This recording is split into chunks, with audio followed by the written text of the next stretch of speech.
The fluorescent lights in the hospital billing office hummed with the kind of persistence that made Rachel Bennett's headache worse. She sat across from a woman whose nameplate read, Cheryl Hoskins, Patient Financial Services, watching as Cheryl's manicured fingers danced across a keyboard, each click another nail in the coffin of Rachel's financial life. So, Miss Bennett, Cheryl's voice carried the practiced sympathy of someone who delivered bad news 40 times a day. Your father's final hospitalization, the surgery, ICU care, medications. The total comes to $187,412. Rachel's stomach dropped like she'd missed a step in the dark.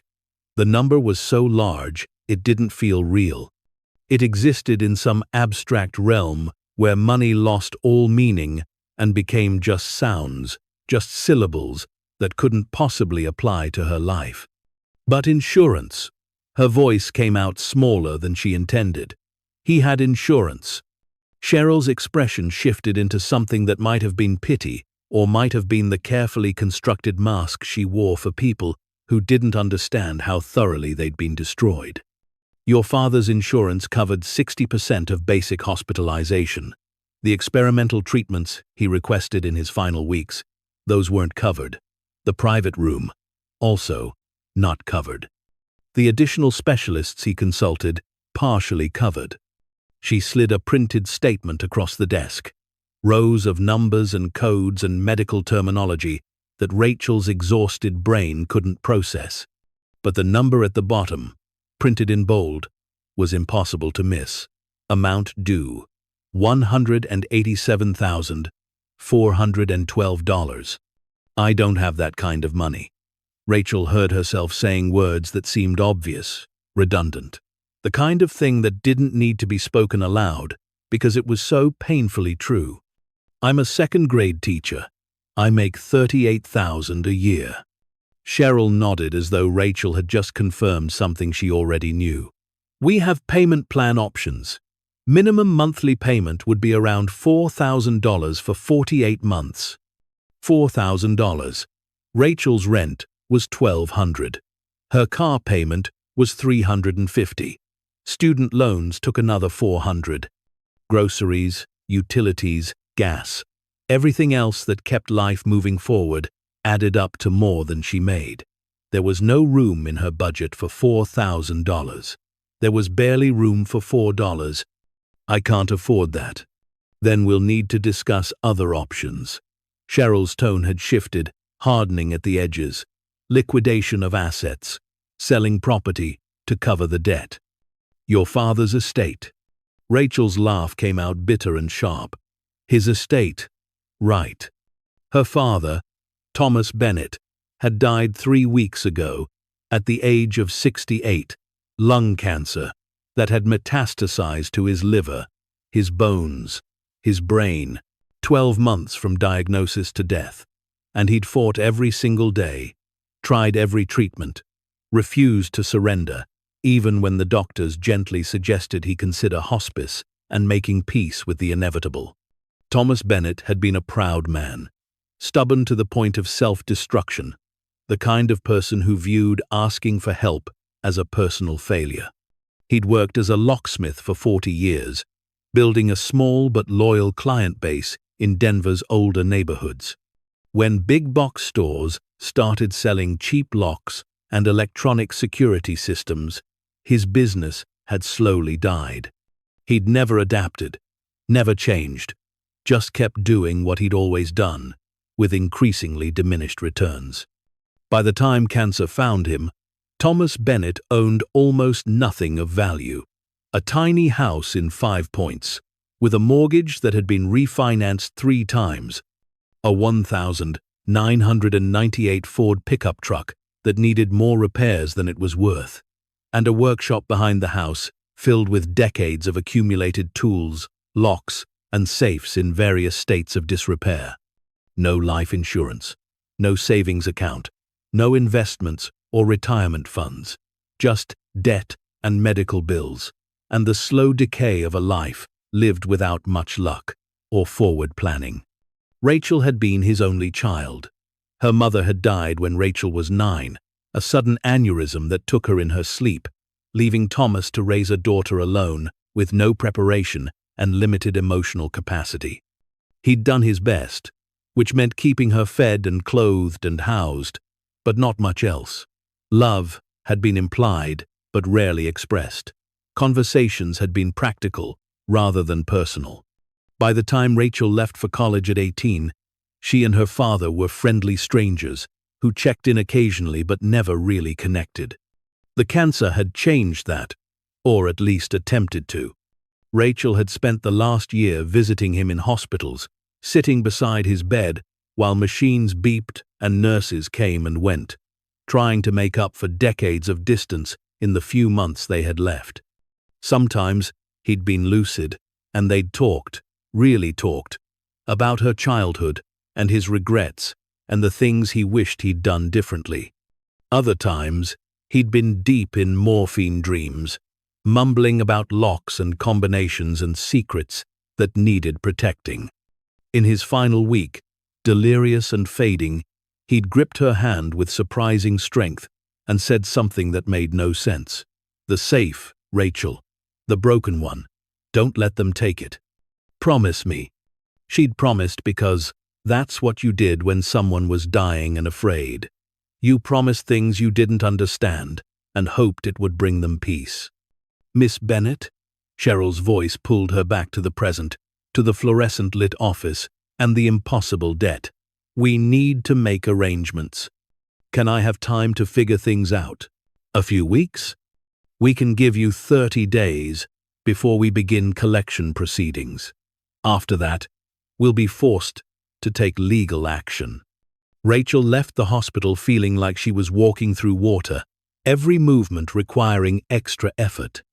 Her car, a 12-year-old Honda Accord with a check engine light that had been on for 6 months, started on the 3rd try. She sat in the parking lot and cried, not dramatically, just a steady leak of tears that blurred the windshield and made her nose run. $187,000. The number played on repeat in her head. It might as well have been $1 million or $10 million. It was equally impossible either way. Her phone buzzed. A text from her sister, Victoria. Well, half-sister technically.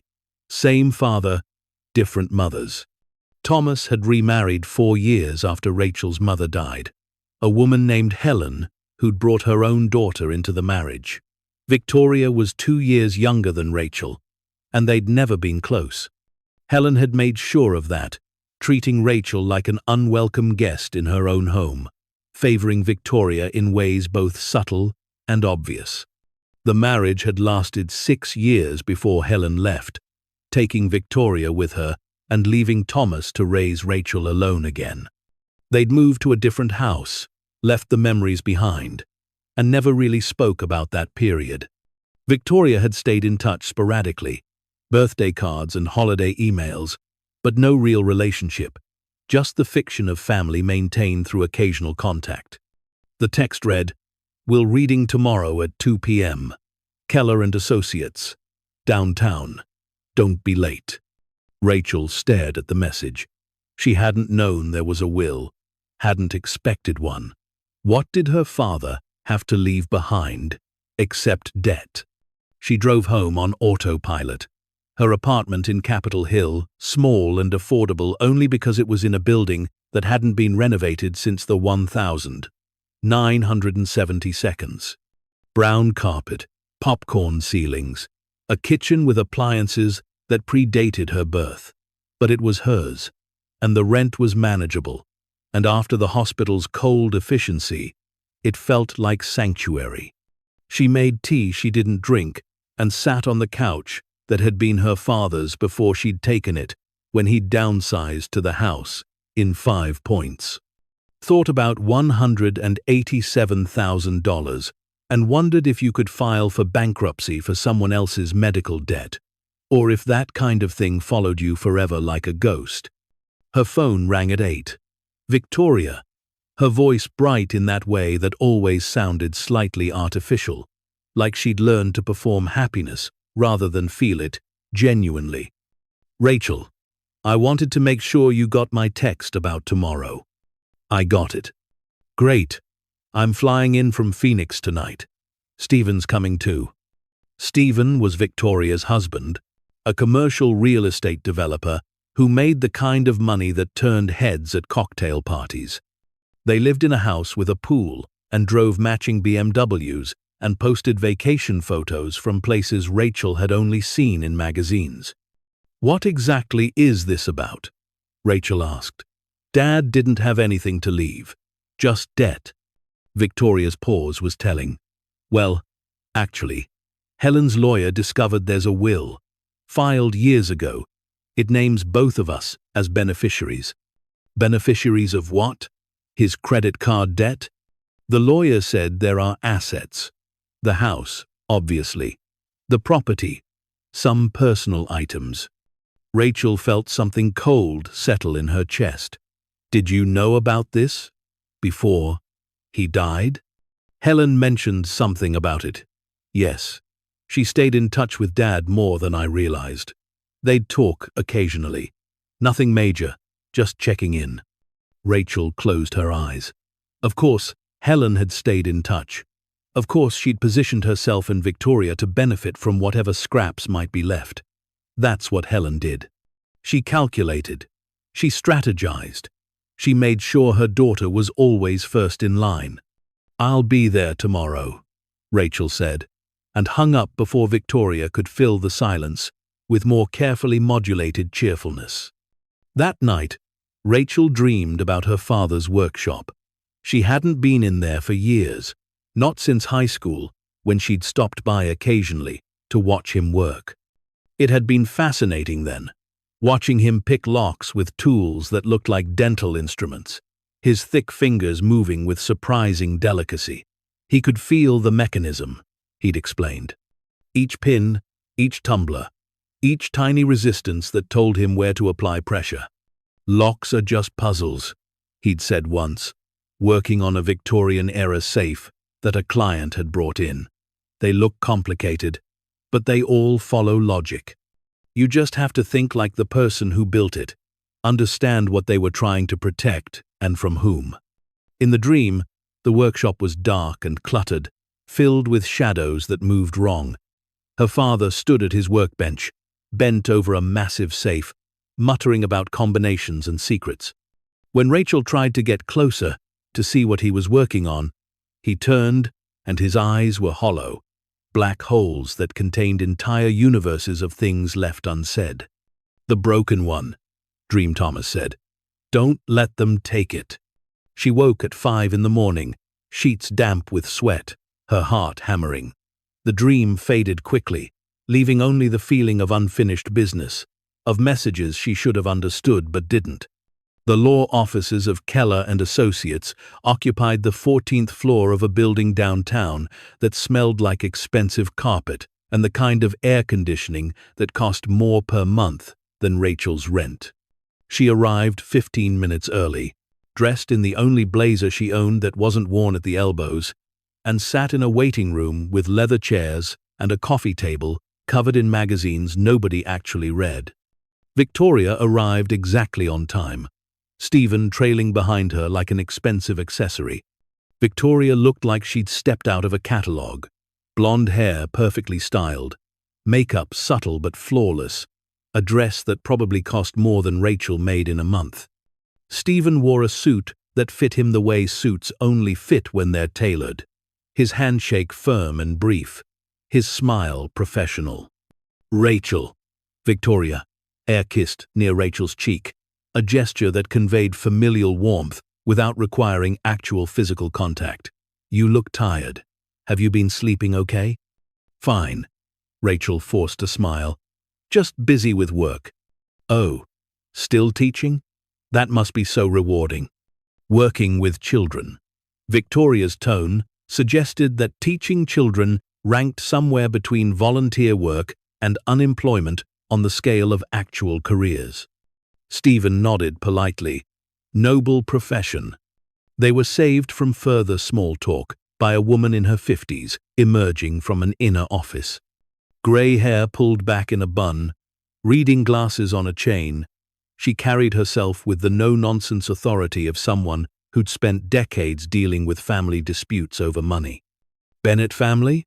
I'm Margaret Keller. Please, come in."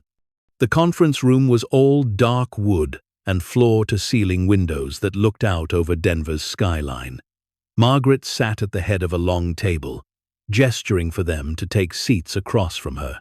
She opened a folder, arranged some papers with practiced efficiency, and looked at each of them in turn. "Thank you all for coming. I'm sorry for your loss. Thomas Bennett was my client for over 20 years. He updated his will regularly, the most recent revision from January of this year." Rachel felt Victoria shift beside her, felt her half-sister's attention sharpen. January, just weeks before Thomas's diagnosis, before everything fell apart. Margaret continued, "Thomas was very specific about his wishes. The estate is modest, but there are several items to distribute." She picked up the first document. "The property at 2847 Welton Street, including the house and attached workshop, is to be sold. Proceeds after mortgage satisfaction, and any liens to be split evenly between Rachel Bennett and Victoria Sterling." Stephen leaned forward slightly. "What's the property value?" "Assessed at $140,000. Outstanding mortgage is approximately $95,000. After closing costs and fees, you're each looking at around $20,000. $20,000. It wasn't nothing, but it wasn't anywhere close to what Rachel owed the hospital. She felt Victoria relax beside her, probably mentally calculating how to spend her share, unaware or unconcerned that Rachel was drowning in debt. Margaret picked up another document. The 1998 Ford F-150, fair market value around $3,000, goes to Rachel Bennett. "I don't need a truck," Rachel said. "Victoria can have it." "Don't want it," Victoria said quickly. "Stephen bought me a Range Rover last Christmas." "Of course he did." Margaret made a note. "The vehicle can be sold and proceeds added to Rachel's portion." Moving on. "Personal effects, tools, workshop equipment. These are to be liquidated, with proceeds split evenly." She paused, looked directly at Rachel. "There's one specific bequest. Quote, to my daughter Rachel Bennett. I leave the Hartford Model 7 safe currently located in the workshop. This safe and any contents within it are hers alone, not to be sold or distributed as part of the general estate." End quote. Victoria laughed. Actually laughed. A bright sound that filled the room like breaking glass. "The broken safe? Seriously? Dad left Rachel the broken safe?" Rachel felt her cheeks burn. "I don't know what that is." "Oh my God." Victoria turned to Stephen, still laughing. "There's this massive, old safe in Dad's workshop. It's been there forever. Completely broken. The door won't open. The mechanism is shot. Dad used to joke about it. Called it his 300-pound paperweight." Stephen smiled tolerantly. "Why would someone leave a broken safe to anyone? That's what I'm saying. It's literally worthless. Can't even be sold for scrap because it's too heavy to move without specialized equipment." Margaret's expression remained neutral. Thomas was very clear about this bequest. He wanted Rachel to have it. "Well, she's welcome to it." Victoria was still smiling, shaking her head. "Good luck moving that thing, Rachel. You'll need a crane and a forklift." Rachel stared at the document in front of her. Her father's signature at the bottom, dated January 12th. The safe, the broken one. Don't let them take it. "Did he leave any instructions?" Rachel asked. "Anything about why he wanted me to have it?" Margaret shook her head.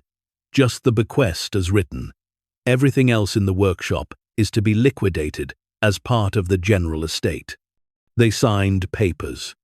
Victoria and Stephen discussed logistics for selling the house, casually mentioning they knew a developer who might be interested in the lot, that 5 Points was up and coming, and property values were increasing. Rachel barely listened, her mind circling around the image of a safe, broken and massive, sitting in her father's workshop like a monument to something she didn't understand. After they finished, Victoria invited Rachel to lunch. Stephen made reservations at this amazing new place. Japanese fusion. You'll love it. I can't. I have to get back. Rachel. Victoria touched her arm, her expression shifting into something that looked almost genuine. I know we're not close. I know growing up was complicated, but we're sisters, and Dad's gone, and maybe we could try, to be family. Rachel looked at Victoria's manicured hand on her arm, at Stephen standing behind her checking his phone, at the careful construction of concern on her half-sister's face, and felt the gulf between them stretch wider than miles or years could explain. Thanks for the offer. I really do need to go. She left before Victoria could push further, walked to her car, drove back to her apartment, and sat on her couch staring at nothing while the afternoon light moved across the walls. Her phone rang at 6. Helen Sterling, Victoria's mother, a voice Rachel hadn't heard in over 15 years. Rachel, dear, Victoria told me about the will reading. I wanted to call and see how you're doing. The endearment felt false, performative. Helen had never called her dear when they'd lived in the same house. She'd called her Thomas's daughter, in a tone that made clear Rachel was an obligation rather than a person. I'm fine. Victoria mentioned the safe, Thomas's old workshop piece. Such a strange thing to leave specifically to you. Rachel's instincts, sharpened by years of navigating Helen's subtle manipulations, went on alert. It doesn't matter. It's broken anyway. Oh, absolutely. Completely worthless. I remember Thomas trying to fix it years ago, spending hours on it, never getting it open. Just one of his many projects that went nowhere. Helen paused, her tone shifting. Although, if you need help disposing of it, Stephen has connections. Companies that handle estate sales, large item removal. He'd be happy to coordinate for you. That's thoughtful, but I'll handle it. Of course, dear. Just thought I'd offer. Victoria is concerned about you. She worries you're alone, struggling. If you need anything, family should help family.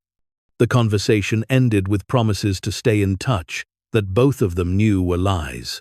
Rachel hung up and stared at her phone, pieces clicking into place with uncomfortable clarity. Helen had stayed in touch with Thomas. Victoria had known about the will. They'd both expected something from the estate, and now they were concerned about the safe. The broken, worthless, supposedly immovable safe that Thomas had specifically left to Rachel alone.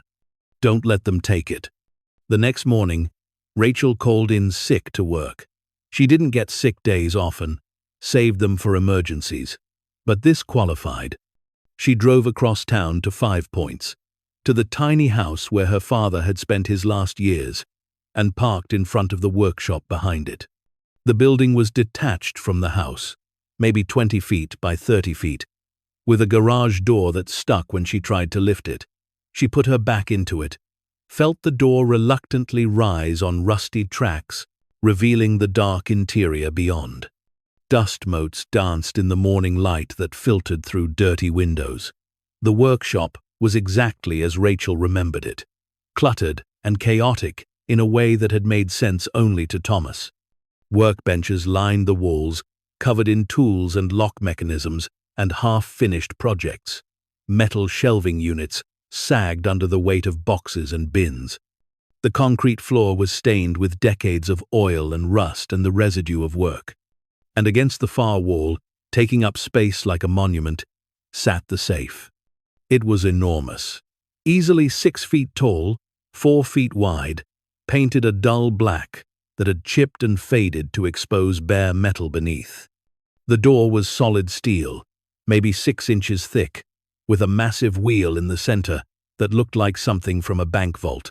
Above the wheel was a combination dial, tarnished brass, gone green with age.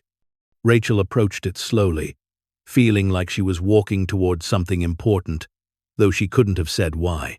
She ran her hand over the surface, feeling the texture of old paint and pitted metal. The manufacturer's plate was still visible near the top. Hartford Security Systems, Model 7, Patent 1952, 70 years old. This thing had been built during the Cold War, back when people still believed in the permanence of physical security, before digital locks and biometric scanners and cloud storage made mechanical protection seem quaint. She tried the wheel. It didn't budge. Tried the combination dial, turning it left and right, feeling the mechanism inside, engage and release with each rotation.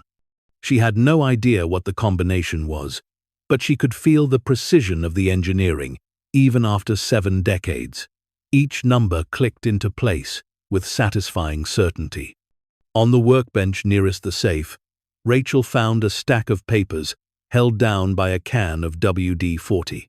She picked up the papers, recognizing her father's handwriting immediately. Notes, sketches, calculations, covering every page. At the top of the first page, underlined 3 times, Hartford Model 7, Project Notes. She flipped through the pages, trying to parse her father's scrawled observations. The safe was more complex than it appeared.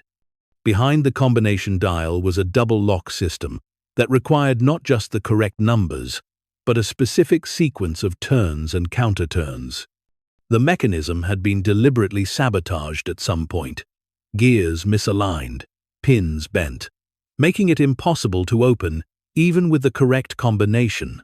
Thomas had been working to repair it, she realized, not to crack it, but to fix what was broken, to restore the mechanism to its original function.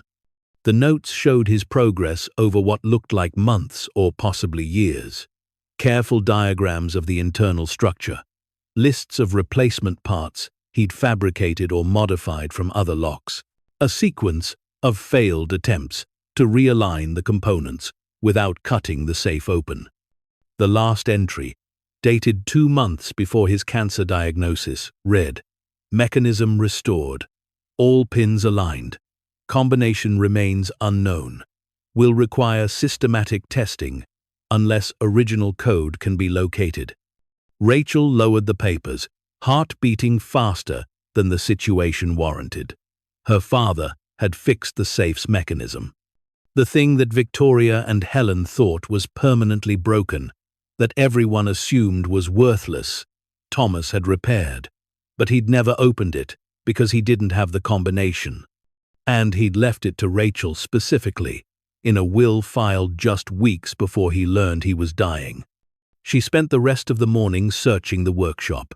Her father had been meticulous about certain things, kept records of every client, every lock he'd worked on, every combination he'd been given. Filing cabinets along one wall held decades of paperwork organized by year and client name. She started with the most recent years, working backward. Client contracts, receipts, notes about services performed. Nothing about the Hartford Model 7 safe. Nothing about where it had come from or why Thomas had it. She found the cabinet labeled "Personal," "Private," at the back of the workshop, partially hidden by a stack of empty boxes. Inside were different kinds of records. Family documents, marriage certificates, Rachel's birth certificate, medical records, and at the very back, in a folder labeled simply H.S., she found a letter. The paper was yellowed, the ink faded to brown, but the words were still legible. Dated August 3rd, 1992. Over 30 years ago, when Rachel had been just 7 years old, when her mother was still alive. Thomas. I'm entrusting this safe to you because you're the only person I can trust with it. The contents represent everything I have of value in this world. Everything I've saved, everything I've protected, everything that matters. The combination is your daughter's birthday. Month, day, year, 4 digits. I know you'll guard this information carefully. You've always been careful with secrets. I don't know what will happen to me. The men I owe money to aren't patient people. If something happens, if I disappear or worse, I need to know this will be kept safe. Don't try to open it. Don't tell anyone you have it. Just keep it locked and hidden until I can claim it again. If 10 years pass and I haven't returned, it's yours. Do with it what you think is right. Trust no one with this, especially not Helen. Harold Simmons. Rachel read the letter 3 times, her mind spinning. Harold Simmons. The name meant nothing to her, but the implications were staggering. Someone had given this safe to her father for safekeeping. Someone who owed money to dangerous people. Someone who knew Helen, who specifically warned against trusting her. The combination was her birthday, Rachel's birthday, the 12th of April, 1985. April 12th, 1985. She looked at the date on the letter again. August 1992. 10 years after that would have been 2002, 22 years ago. Whoever Harold Simmons was, he'd never returned for the safe, and Thomas had kept it locked, had left it exactly as it had been given to him, for over 3 decades. Until now. Until leaving it to Rachel in his will, giving her the key in the form of a letter and her own birthday. Rachel walked back to the safe with the letter in her hand. Her fingers shook as she reached for the combination dial. This was insane. A letter from 30 years ago, a combination that might not work, a safe that might be empty, or might contain exactly what Harold Simmons had claimed, everything he had of value. Or it might be nothing, a dead end, a wild chase, another disappointment in a year, full of them. She set the dial to 0, turned it right to 04, continued right past 04 3 full rotations, then stopped at 04 again. The first number had to pass 3 times before setting. She remembered that from watching her father work. Every safe had its quirks, its specific sequence. Then left to 12.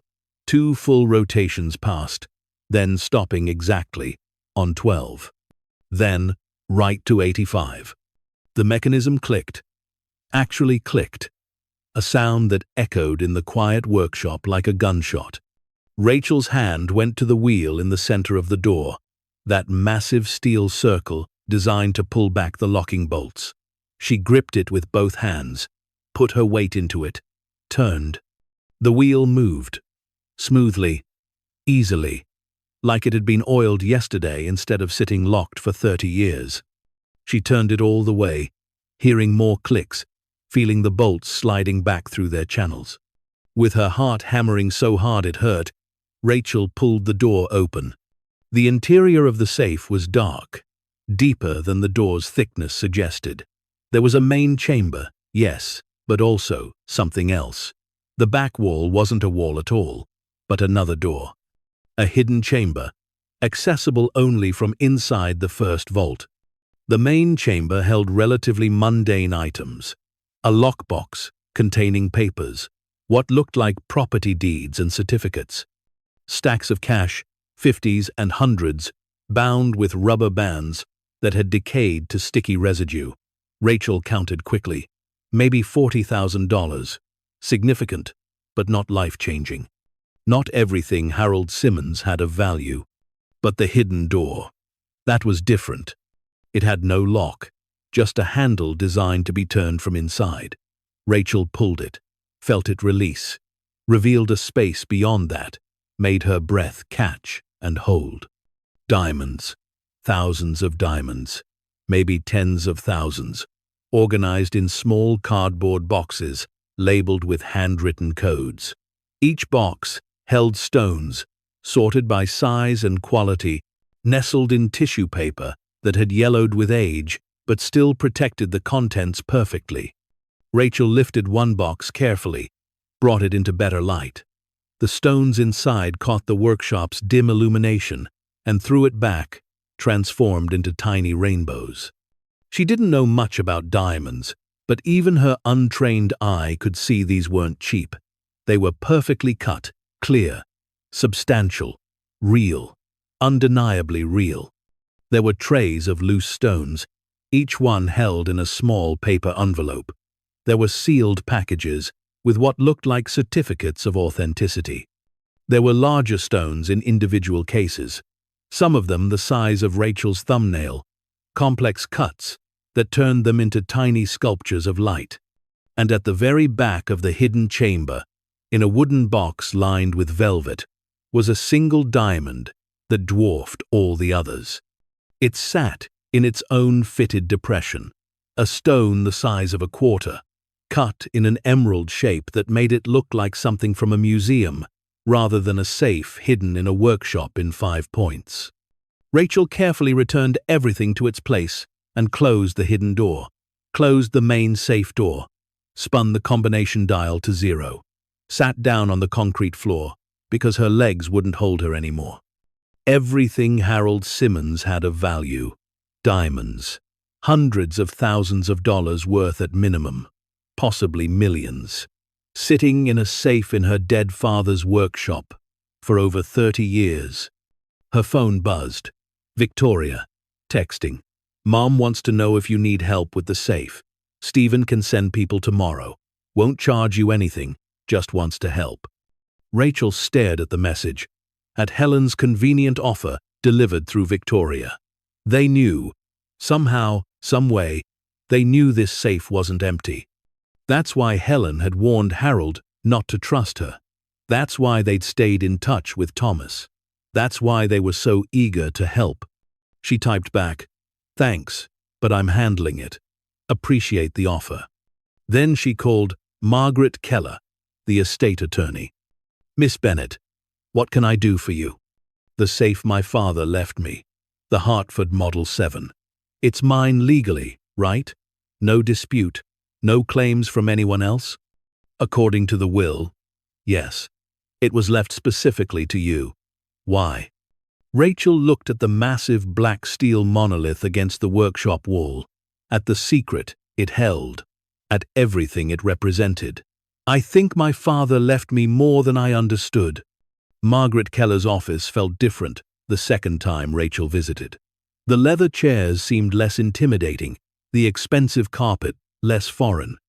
Or maybe Rachel herself had changed in the 4 days since she'd opened the safe and discovered a fortune hidden inside her father's workshop. "I need to understand my legal position," Rachel said, sitting across from Margaret with a folder containing photographs she'd taken of the safe's contents. "The bequest was clear, but I need to know if anyone can challenge it."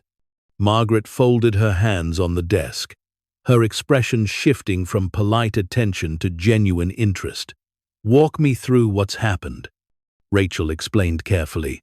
"The letter from Harold Simmons, the combination using her birthday, opening the safe to find diamonds, thousands of them, organized and stored with obvious intent to preserve and hide." She didn't show Margaret the photographs yet, wanted to establish the legal framework first. "Your father received this safe in 1992. Margaret's pen moved across a legal pad, taking notes, and the letter explicitly stated it was given to him for safekeeping. "Yes, with instructions not to open it for 10 years.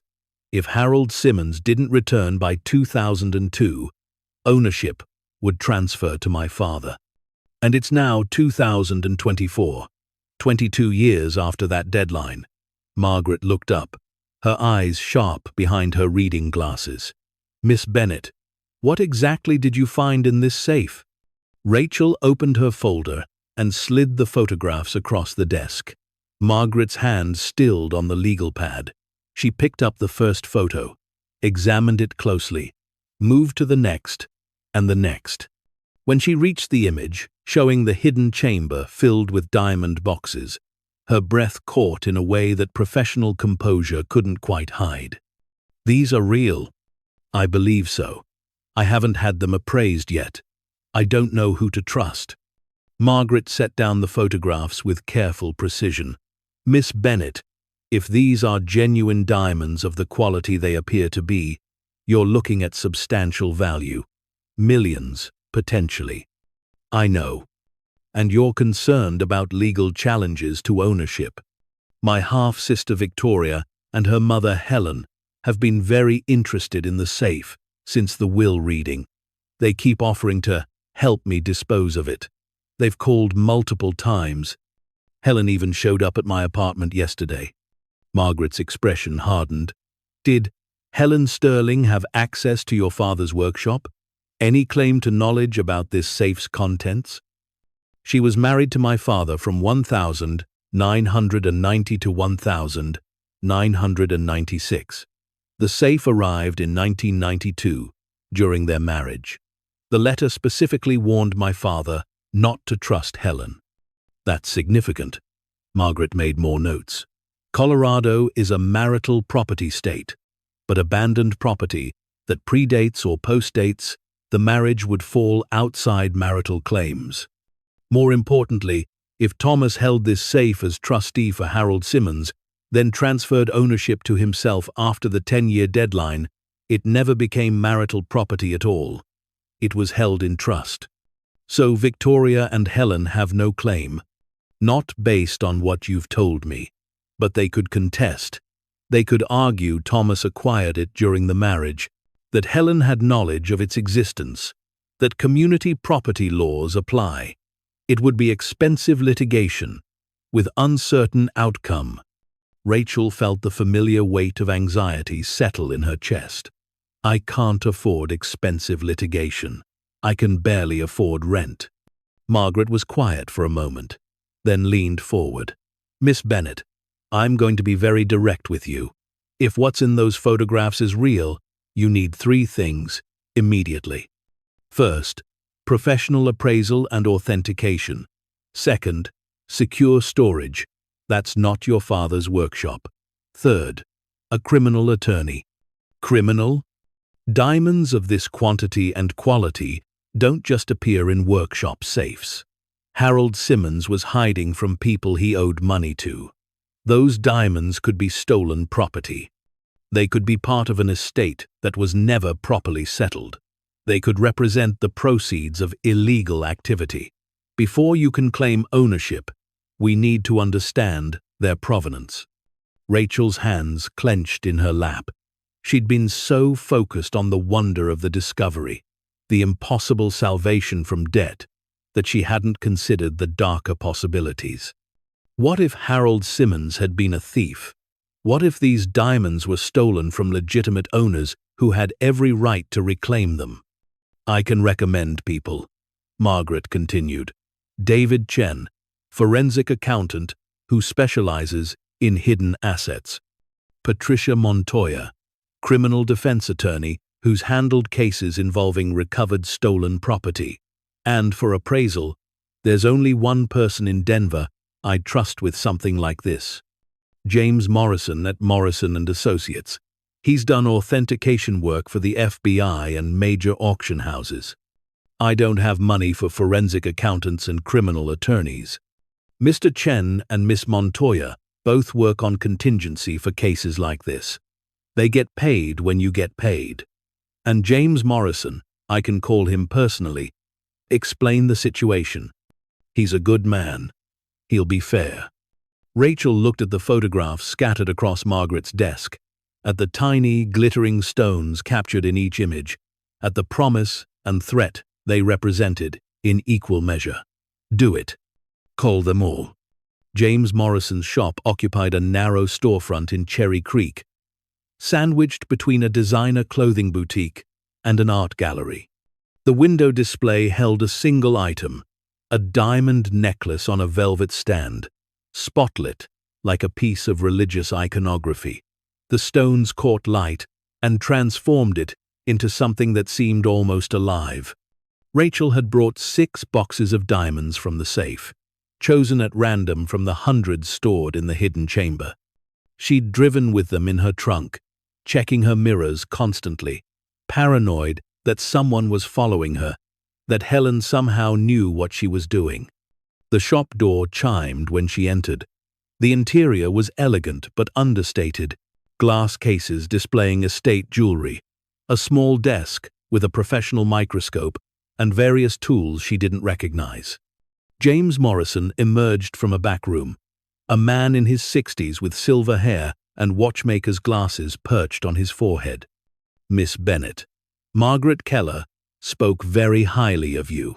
His handshake was firm but gentle, the grip of someone who handled delicate objects for a living. "She said you have something unusual for me to examine." Rachel set her backpack on his desk, feeling suddenly foolish. What if she'd misunderstood? What if these were cubic zirconia or glass, or some clever forgery that only looked valuable to untrained eyes? She opened the backpack and carefully removed the 6 boxes, setting them in a row. James lifted the first one, opened it, and went completely still. "Where did you get these?" His voice had changed, sharpened with interest, and something that might have been alarm. "My father left them to me. He'd been keeping them for someone else, but that person never returned to claim them." James lifted a stone from the first box, with tweezers, carried it to his microscope, examined it under magnification. Rachel watched his face, trying to read his expression, but his professional mask was impeccable. He examined 5 more stones from different boxes, each time spending long minutes studying them from various angles, making notes she couldn't decipher. Finally, he looked up. "Miss Bennett, these are natural diamonds. Extremely high quality. Most are rated at least VS1 clarity. Several are VVS, or flawless. The cuts are professional, likely done by master craftsmen. The largest stones in these boxes are between 2 and 4 carats. The smaller ones range from half a carat to 1 carat. What does that mean in terms of value?" James removed his glasses, polished them with a cloth, put them back on as if the gesture would help him find the right words. "How many boxes do you have total?" "Over 300, plus loose stones in envelopes and several larger pieces in individual cases."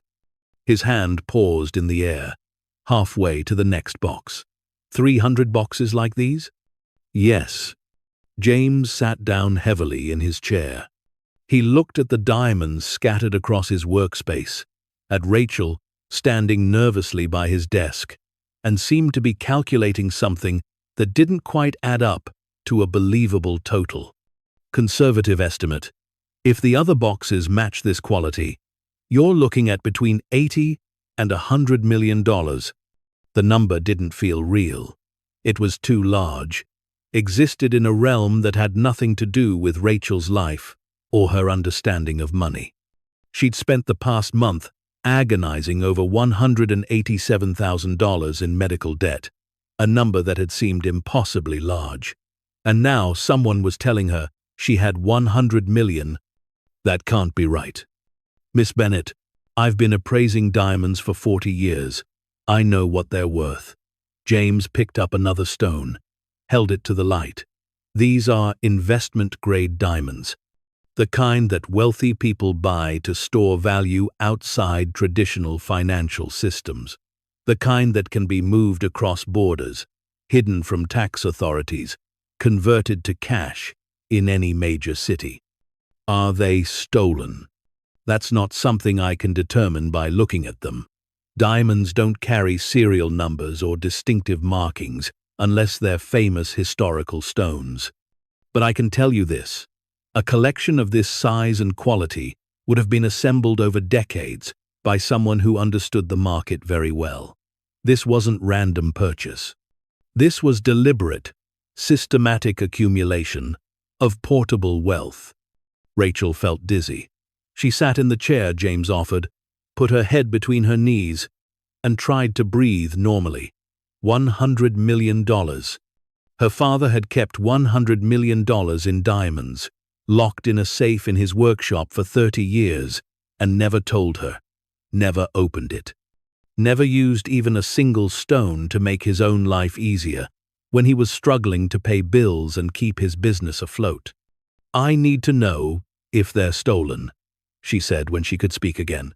"I need to know if someone has a legitimate claim to them. That's going to require research, running serial numbers if any exist, checking databases of stolen gems, researching Harold Simmons and how he acquired them." James paused. "Margaret mentioned she's connected you with investigators?" "Yes. David Chen and Patricia Montoya." "Good. They'll handle the background work. What I can do is provide you with a detailed appraisal, document everything, establish clear provenance from the moment these came into your possession forward. That creates a paper trail that will protect you legally."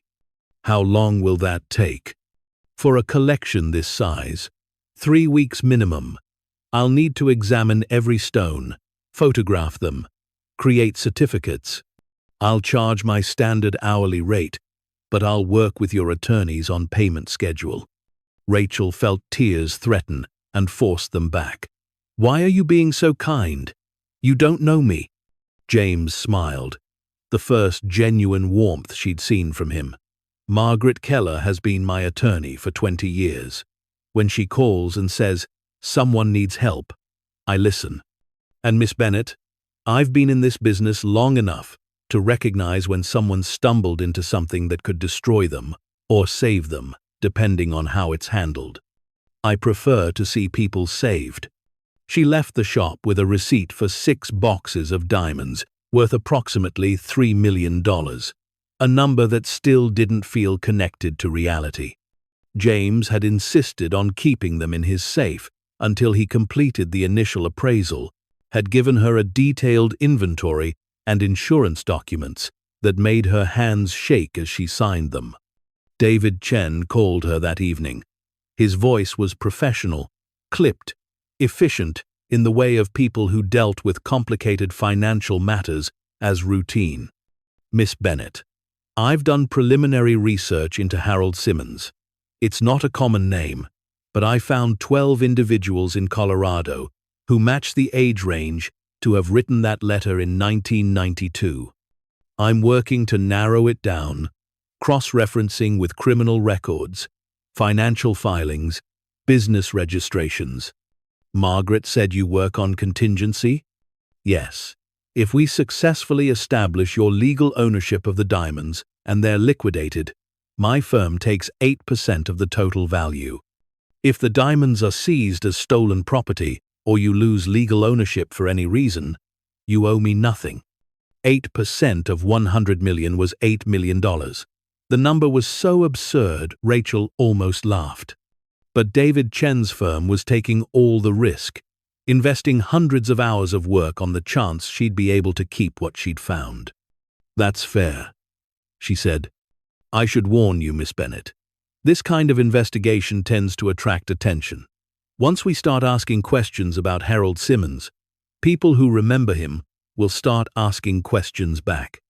If your half-sister and stepmother are interested in this safe, they'll likely become aware of the investigation. Let them. It's legally mine. Legal ownership and practical reality are sometimes different things. Just be careful. Lock your doors. Vary your routes. If anyone approaches you about the diamonds, don't engage. Call me immediately."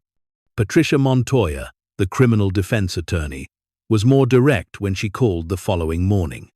"I'm going to ask you a question, and I need you to be completely honest with me.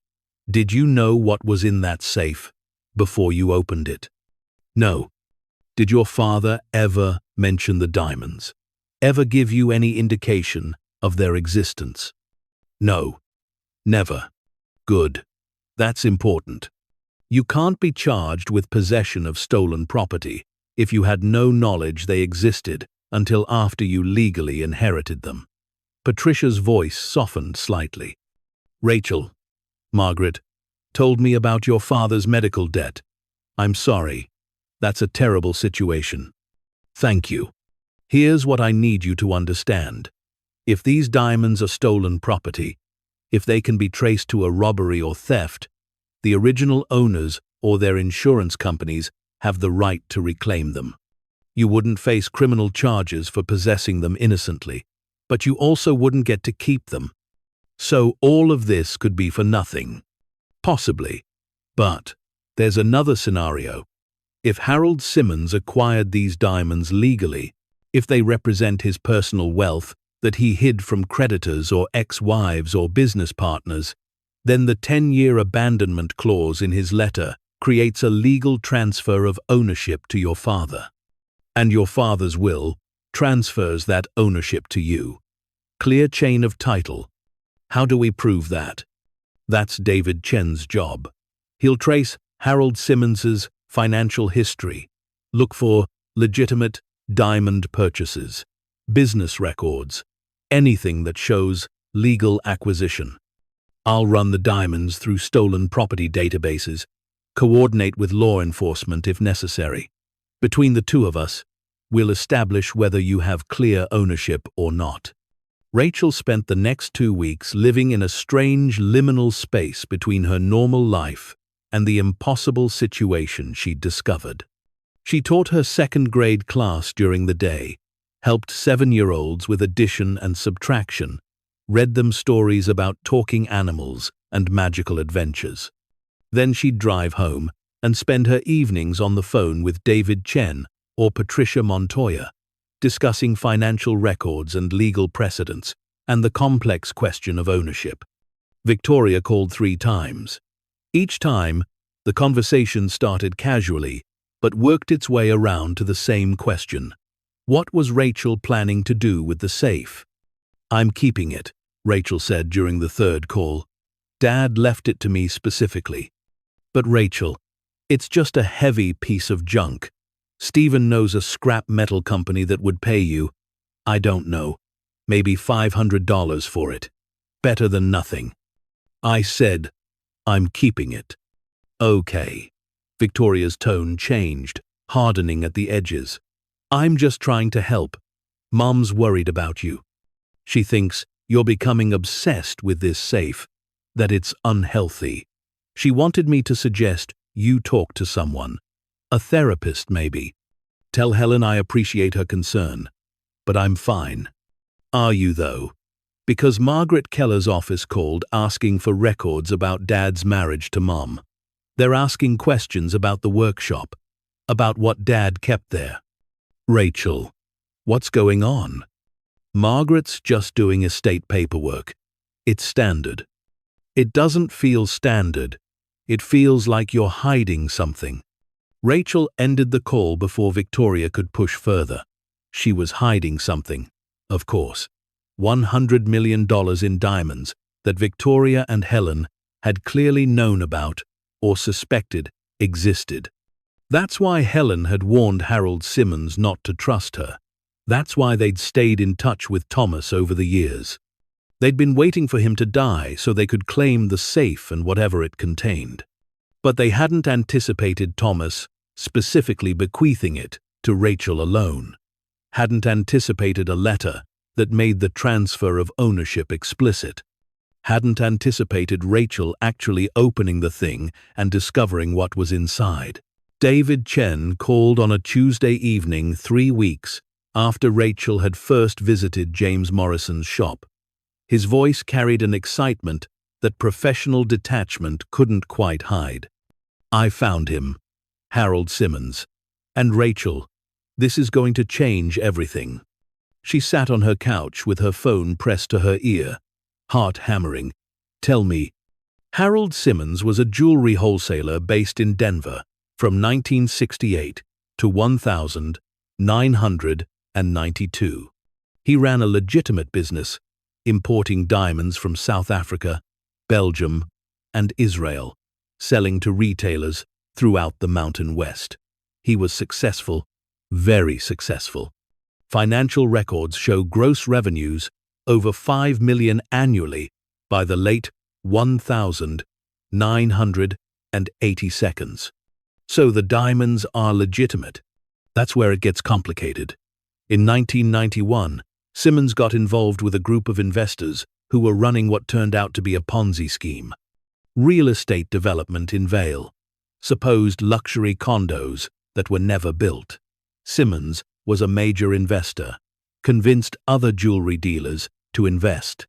When it collapsed in early 1992, dozens of people lost everything. Rachel felt cold dread settling in. Harold stole from his business to cover his losses. No, that's the interesting part. He didn't steal. He liquidated his personal diamond collection, every stone he'd accumulated over 25 years. But it wasn't enough to repay everyone. The investors wanted blood, some of them literally. There were threats, harassment, a car bombing that killed one of the scheme's ringleaders. Harold went into hiding and gave his diamonds to my father. Exactly. The letter you found, the warnings about dangerous people, those were real. Harold was afraid he'd be killed before he could repay his debts. He gave the diamonds to Thomas for safekeeping, with instructions to wait 10 years. If Harold survived and could reclaim them, he would. If not, Thomas would inherit them. Did Harold survive? David's pause was heavy with meaning. Harold Simmons was reported missing in September 1992, 1 month after giving that safe to your father. His car was found abandoned near Georgetown. No body was ever recovered. He was declared legally dead in 2000. So he died, and the diamonds became my father's property by default. That's what I believe the evidence shows. But here's where your stepmother comes into the picture. I pulled records from Thomas and Helen's divorce proceedings. Helen filed paperwork claiming hidden assets, specifically mentioning a safe in Thomas's workshop that she believed contained valuable property. She argued it should be counted as marital property and included in the settlement. What happened? Thomas's attorney produced the letter from Harold Simmons, showed that the safe was being held in trust for someone else, that Thomas had no legal right to open it or claim its contents. The judge ruled it wasn't marital property. Helen's claim was denied. Rachel felt pieces clicking into place with sickening clarity. So Helen knew about the diamonds. She knew they were valuable. She spent the next 28 years hoping Thomas would die so she could somehow claim them. That's my assessment. And now that Thomas is dead, she's hoping you'll voluntarily give up the safe because you think it's worthless. If you'd sold it for scrap or simply abandoned it, she and Victoria could have arranged to acquire it, claimed they were helping with estate dispersal. They've been lying to me this entire time. Yes. And Rachel, there's something else. I found evidence. Helen contacted several safe-cracking companies over the years, tried to hire them to open a Hartford Model 7 safe. Each time, the companies quoted her $20,000 to $30,000. She backed out every time, probably because she wasn't sure the contents were worth the investment. Rachel thought about her father's workshop notes, his careful repair of the mechanism, his months or years of work to fix what had been deliberately broken. Thomas had been preparing to open the safe, she realized. That's why he'd left it to Rachel specifically in his will. He'd repaired it, determined the combination, and known what was coming. Known he was dying, known Victoria and Helen would come after it. He'd protected Rachel the only way he could. By making the bequest explicit, by leaving the letter where she'd find it, by trusting she'd figure out the rest. James Morrison completed his full appraisal on a Friday afternoon 6 weeks after Rachel had first opened the safe. She met him at his shop, where he had everything documented in a leather binder that must have weighed 10 pounds. Hundreds of pages, each one detailing individual stones with photographs, measurements, clarity ratings, and estimated values. The final total is higher than my initial estimate, James said. opening the binder to the summary page at the front. $341 million. The number hung in the air between them, too large to feel real. Rachel looked at the precise figures on the page, the careful handwriting documenting each stone, and felt something break open in her chest. Not joy exactly, not relief, but a kind of stunned awareness that her entire life had just pivoted on an axis she hadn't known existed. 341 million, she repeated, testing how the words felt in her mouth. The large stone in the velvet case, that alone is worth 80 million. It's an 80-carat emerald-cut diamond, D color, internally flawless. There are maybe 6 stones in the world of that quality and size. Harold Simmons must have acquired it in the 1,970 seconds, or early 1,980 seconds, when such things were available on the private market. What do I do now? James closed the binder, slid it across the desk to her. You establish legal ownership formally. Patricia Montoya will file the necessary paperwork with the court. Declare the finding. Demonstrate clear chain of custody from Harold Simmons to your father to you. David Chen will provide evidence that the diamonds were legally acquired. I'll testify about authentication and value. And if Victoria and Helen contest? Then you fight. But Rachel, you have every legal advantage. The will is clear. The letter from Harold Simmons is clear. The 10-year deadline passed decades ago. Your father owned these diamonds legally. He left them to you legally. Victoria and Helen have no standing to claim them. They'll try anyway. Probably. People do strange things when this much money is involved. The legal filing happened on a Monday morning in Teller County Court. Patricia Montoya presented the case methodically, establishing the timeline from Harold Simmons's disappearance to Thomas Bennett's death to Rachel's inheritance. She submitted the letter, the appraisal, David Chen's financial investigation, and testimony from Margaret Keller about the specificity of the will's language. Judge Martin Rodriguez presided, a man in his 50s with sharp eyes and a reputation for cutting through legal nonsense to reach practical truth. He listened without interrupting, asked pointed questions about the 10-year deadline and whether Harold Simmons's estate had ever been formally settled. His estate was probated in 2000, Patricia explained. Listed assets totaled less than $50,000. No mention of diamonds, because no one knew they existed. Harold had hidden them specifically to keep creditors from claiming them. And Miss Bennett had no knowledge of these diamonds until opening the safe 6 weeks ago? Correct, Your Honor. Her father never disclosed their existence. The bequest came as a complete surprise. Victoria and Helen's attorney, a man named Richard Thornburg, who looked like he charged $400 an hour, stood to present their counterclaim. Your Honor, while the will is clear about the safe itself, the contents represent hidden marital assets. Helen Sterling was married to Thomas Bennett when that safe entered his possession. Under Colorado community property law, she has legitimate claim to 50% of its contents. Judge Rodriguez looked up from his notes. Mr. Thornburg, didn't a previous court rule on this exact issue during the divorce proceedings? Yes, Your Honor, but the circumstances have changed. At the time, it was believed the safe was being held in trust for Harold Simmons. Now we know. Mr. Simmons is deceased and has been for over 20 years. The trust dissolved when the 10-year deadline passed.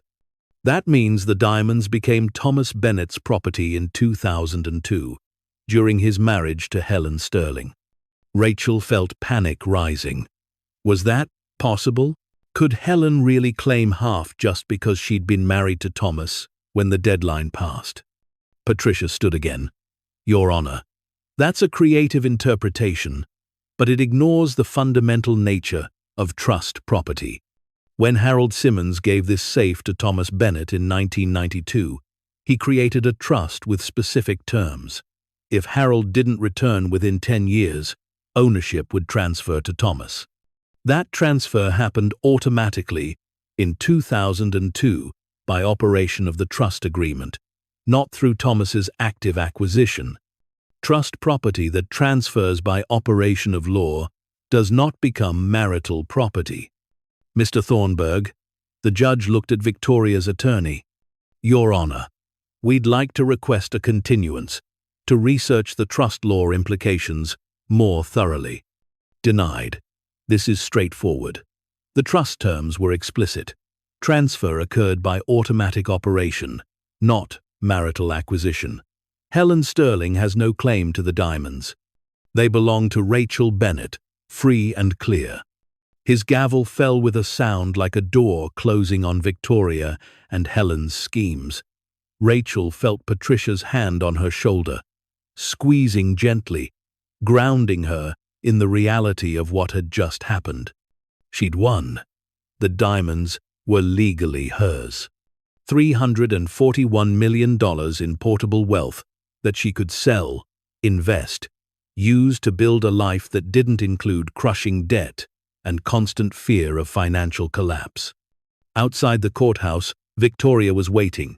No Stephen this time, just Victoria, looking smaller somehow, diminished by the loss of her carefully maintained composure.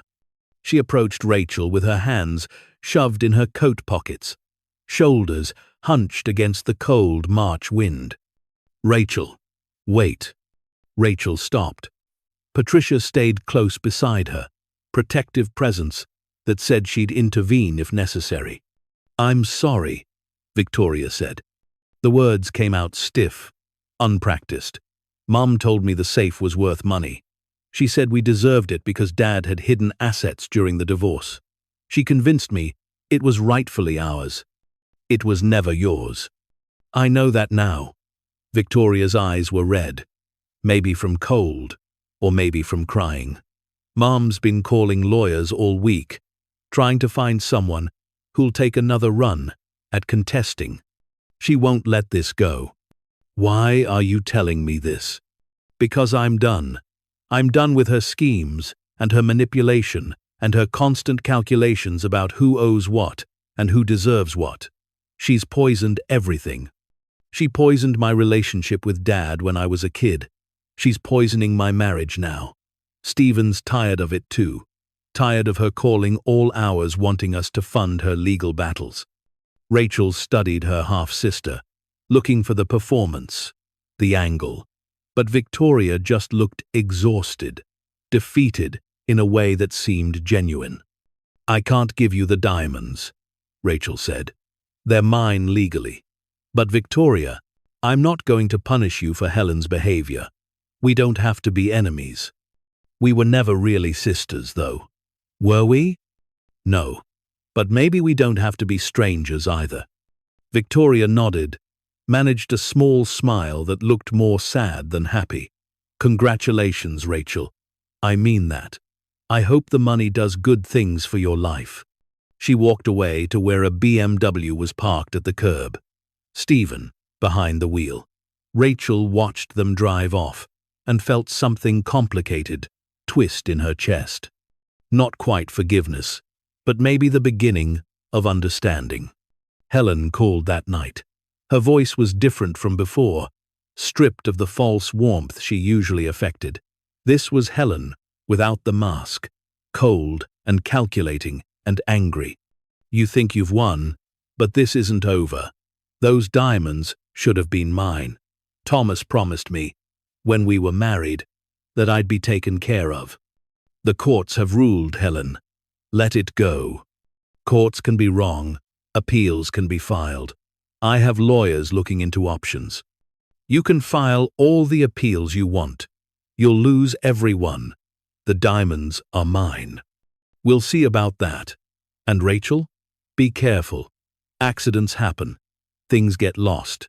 People make bad decisions when they're overwhelmed. The line went dead. Rachel stood in her apartment holding the phone, feeling the implicit threat like ice water in her veins. She called Patricia immediately. Helen just threatened me. Not directly, but it was definitely a threat. Record any future calls. Don't engage with her. I'll file a restraining order request first thing tomorrow. Patricia's voice was sharp, protective. Rachel, I need you to move the diamonds somewhere secure. Not your apartment, not James Morrison's shop. Somewhere with professional security and insurance. Where? I'm arranging vault space with Wells Fargo's secure storage facility. Private vault, 24-hour security. Insurance coverage up to $500 million. The diamonds will be safer there than anywhere else while we work on liquidation strategy.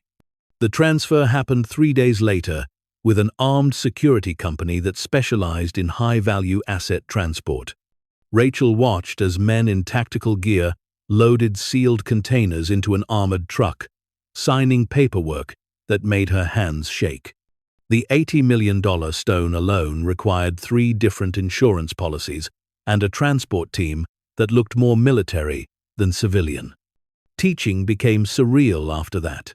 Rachel would stand in front of her second-grade classroom, helping Emma Rodriguez sound out vocabulary words, and her mind would drift to the knowledge that she owned $341 million in diamonds locked in a bank vault across town. The cognitive dissonance made her feel like she was living 2 different lives simultaneously. Her principal, Karen Matthews, called her into the office on a Friday afternoon. Karen was a good administrator, fair and supportive, but her expression was troubled as Rachel sat across from her desk.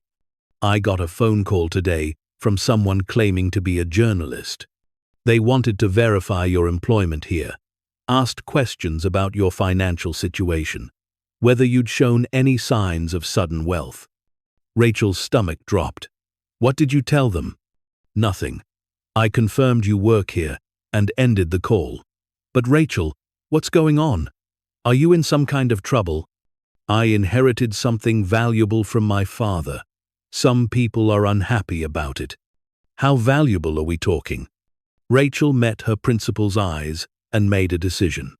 Karen had always been kind to her, had given her flexibility during her father's illness, had written recommendations that helped her get student loan deferrals. She deserved honesty. Life-changing, valuable. Enough that I won't need to work anymore, if I don't want to. Karen's expression shifted through surprise to something that looked like sadness. You're leaving teaching. I don't know. I haven't decided anything yet. But Karen, I might have to take some time off while the legal situation gets settled. There are threats, complications. I don't want to bring problems to the school. The kids love you. You're one of the best teachers I have. I love them too. But right now, I need to focus on protecting myself and making sure I don't lose what my father left me. They agreed Rachel would take a leave of absence starting the following Monday. Unpaid, but with her position held for up to 3 months if she decided to return. Rachel spent her last day with her students, reading them their favorite stories and pretending her voice wasn't cracking with emotion when 7-year-old Marcus asked if she was coming back. I hope so, she told him honestly. I really hope so. David Chen called that weekend with news that explained the journalist's sudden interest. Someone leaked the story to the Denver Post. There's going to be an article tomorrow about a teacher who inherited millions in diamonds. They don't name you specifically, but there's enough detail that anyone who knows about the will reading would figure it out quickly. Who leaked it? My guess? Helen, or someone she hired. She's trying to create pressure, make this public, maybe hoping you'll be overwhelmed and make mistakes. The article ran Sunday morning under the headline, Hidden Fortune. Denver teacher inherits diamond collection worth hundreds of millions. It was surprisingly accurate, detailing Harold Simmons's disappearance, Thomas Bennett's 30-year guardianship, and Rachel's recent discovery. The article mentioned Helen Sterling's failed legal challenge and Victoria Sterling's decision to withdraw from further contests. By Sunday afternoon, Rachel had 47 missed calls and 236 text messages. Reporters camped outside her apartment building. Distant relatives she hadn't heard from in decades suddenly remembered they existed. A man claiming to be Harold Simmons's nephew demanded she return his family's property. Patricia arranged for Rachel to stay at a corporate apartment downtown, a secure building with controlled access and professional security. Rachel packed a bag in the middle of the night, left her apartment through a service entrance, and disappeared into a temporary life that felt more like witness protection than her own existence. The calls from charitable organizations started immediately. Cancer research foundations, children's hospitals, homeless shelters, all of them politely requesting meetings to discuss philanthropic opportunities. Some were legitimate, their directors respectful and understanding when Rachel explained she wasn't ready to make decisions. Others were aggressive, implying she had moral obligations to share her wealth, that keeping it for herself would be selfish. One call stood different from the rest. A woman named Sarah Mitchell, who ran a non-profit helping families facing medical debt. Her voice was gentle, understanding in a way the others hadn't been. "Miss Bennett, I'm not calling to ask for money. I'm calling because I read your story, and I understand. Medical debt destroyed my family before we found a way through it. If you ever want to talk to someone who understands what you're going through, I'm available. No pressure, no asks, just human to human." Rachel saved Sarah's number. She didn't call back immediately, but knowing the option existed felt like a lifeline. James Morrison reached out 3 weeks after the news broke with a proposal. "I've been approached by Sotheby's and Christie's. Both auction houses want to handle the sale of your diamond collection. They're offering very favorable terms." "How does that work?" "They'd take the collection on consignment, organize it into lots, auction it over a series of sales to maximize returns. The 80-carat stone alone would be its own event. World-class collectors would compete for it. We're talking potentially exceeding the appraisal value." "And the catch?" "Commission. Both houses want 15%. That's standard for collections of this caliber. 15% of $341 million was over $50 million. But if the auction houses could get higher prices than the appraisal estimated, maybe it balanced out." "Can I think about it?" "Of course. But Rachel, there's another option. Private sales. I have contacts with collectors, investment groups, sovereign wealth funds. They'd pay premium prices for the right stones without the public circus of an auction. More privacy, potentially faster liquidation. Which would you recommend?" James was quiet for a moment. "For the smaller stones, private sale. They'll move quickly to dealers and investors. For the exceptional pieces, the ones over 10 carats, the flawless stones, auction. Those deserve to be seen, appreciated, competed for. They're not just valuable, they're beautiful. They should be celebrated." Rachel thought about Harold Simmons spending decades accumulating these stones, hiding them from creditors, trusting her father to keep them safe. About her father, maintaining that trust for 30 years, never opening the safe, even when his own financial security was crumbling. About the chain of guardianship that had led to her, a second-grade teacher who'd never owned anything more valuable than a used car. Let's do both. Private sales for most of it. Auction for the exceptional pieces. The liquidation began in April. James coordinated everything with ruthless efficiency. The smaller stones went to dealers in New York, Tel Aviv, Antwerp, Hong Kong. Investment groups purchased lots of matched diamonds suitable for manufacturing jewelry. A Saudi prince bought 30 flawless stones for his private collection. A museum in Paris acquired several historical pieces for permanent display. Money began appearing in Rachel's accounts in amounts that made her dizzy. 5 million from one sale, 12 million from another, 27 million from a lot that sold higher than expected. Each transfer came with detailed documentation, tax withholding calculations, investment recommendations from the wealth management firm Patricia had connected her with. By May, Rachel had liquidated approximately 40% of the collection for $137 million. After taxes, approximately 82 million remained in various accounts, earning interest while financial advisors developed long-term investment strategies. The hospital billing office called on a Tuesday morning. Cheryl, from Patient Financial Services, her voice carrying the same practiced sympathy as their first meeting. "Miss Bennett, I wanted to reach out about your father's outstanding balance. I'm paying it, all of it, today." Silence on the line. Then Cheryl's voice, smaller somehow, less certain. "The full balance? $187,000? Yes. Can you give me wiring instructions?" The payment processed within 20 minutes. Rachel received a confirmation email showing a zero balance on Thomas Bennett's account.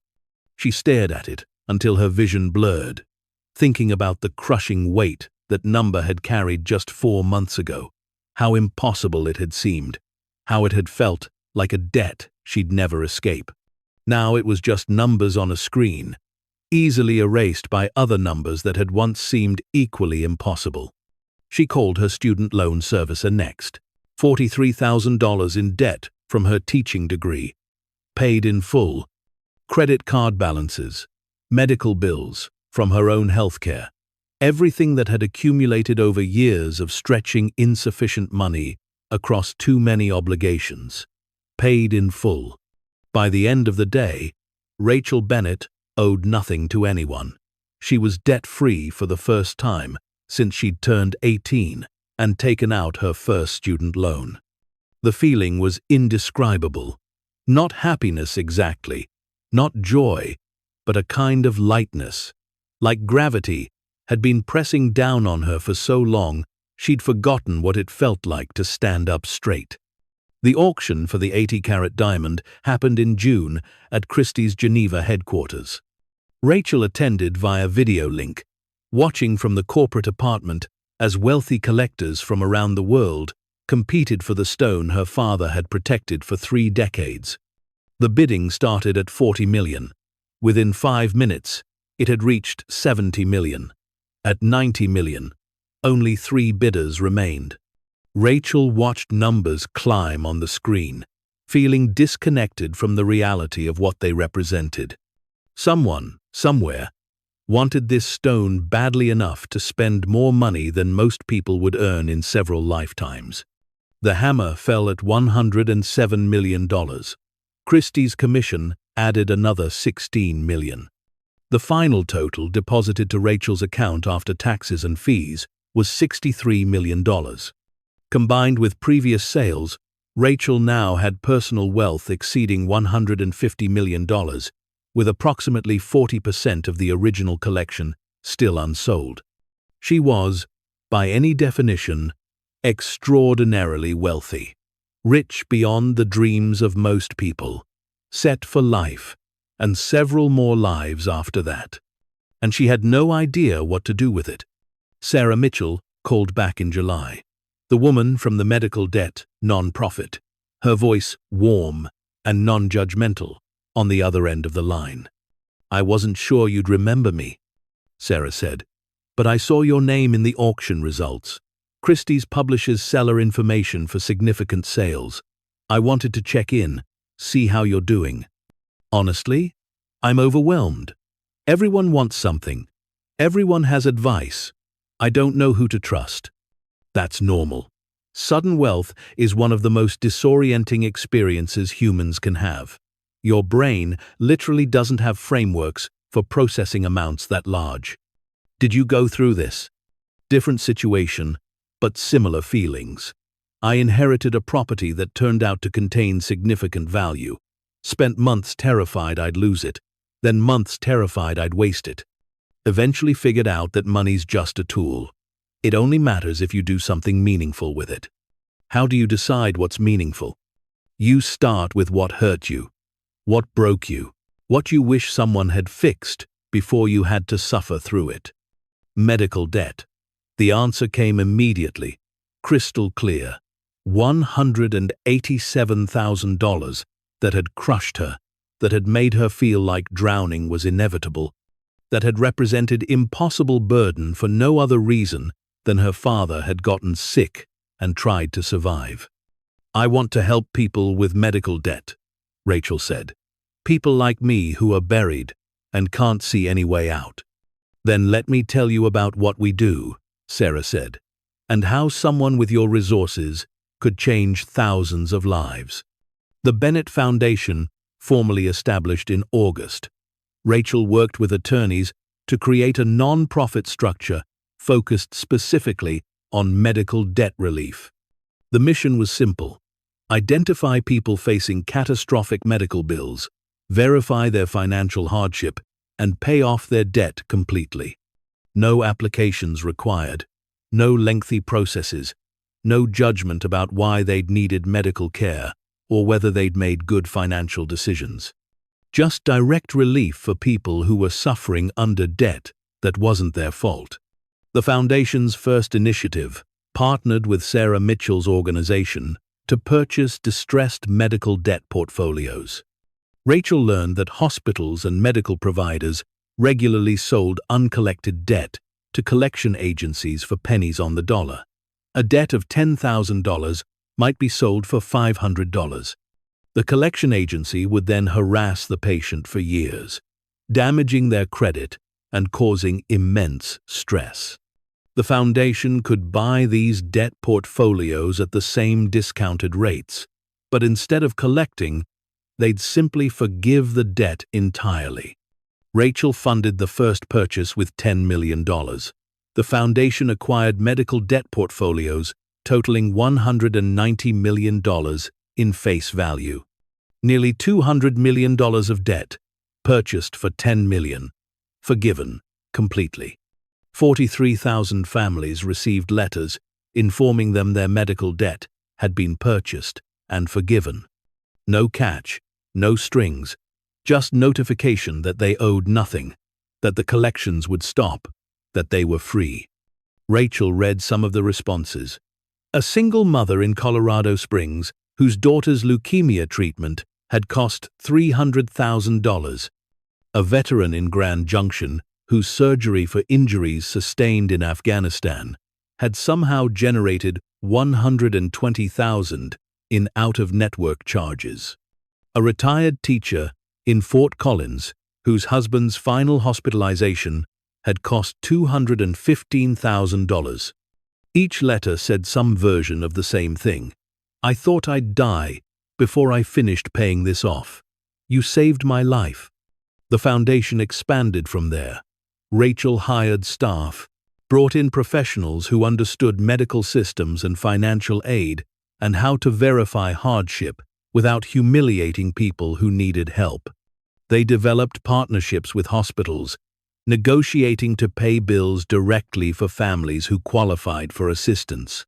The work was endless, satisfying in ways teaching had been but amplified by the scope. She wasn't helping 25 students anymore. She was helping thousands of families, tens of thousands, changing trajectories and breaking cycles of debt that would have destroyed generations.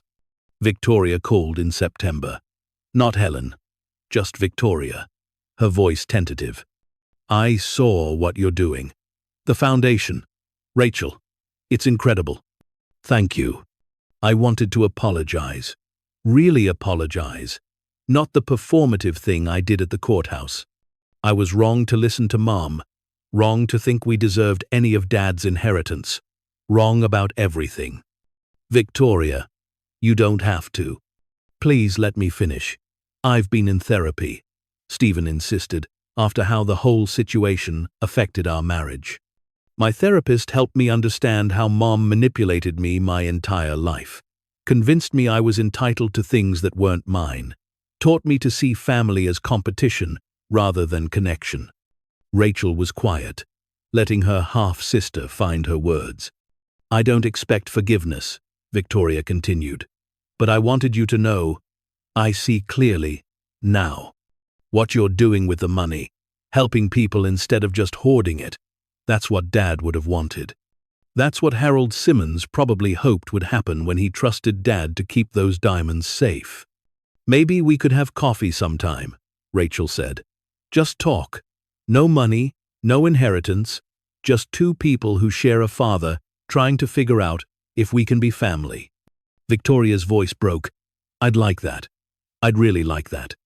They met the following week at a small coffee shop in Capitol Hill, talked for 3 hours about their childhoods, their different experiences with Thomas, their relationships with their mothers.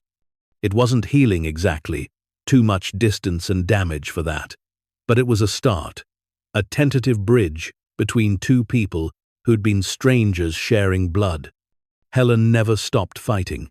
She filed appeals that went nowhere, hired investigators to find irregularities that didn't exist, wrote letters to newspapers claiming Rachel had stolen family property.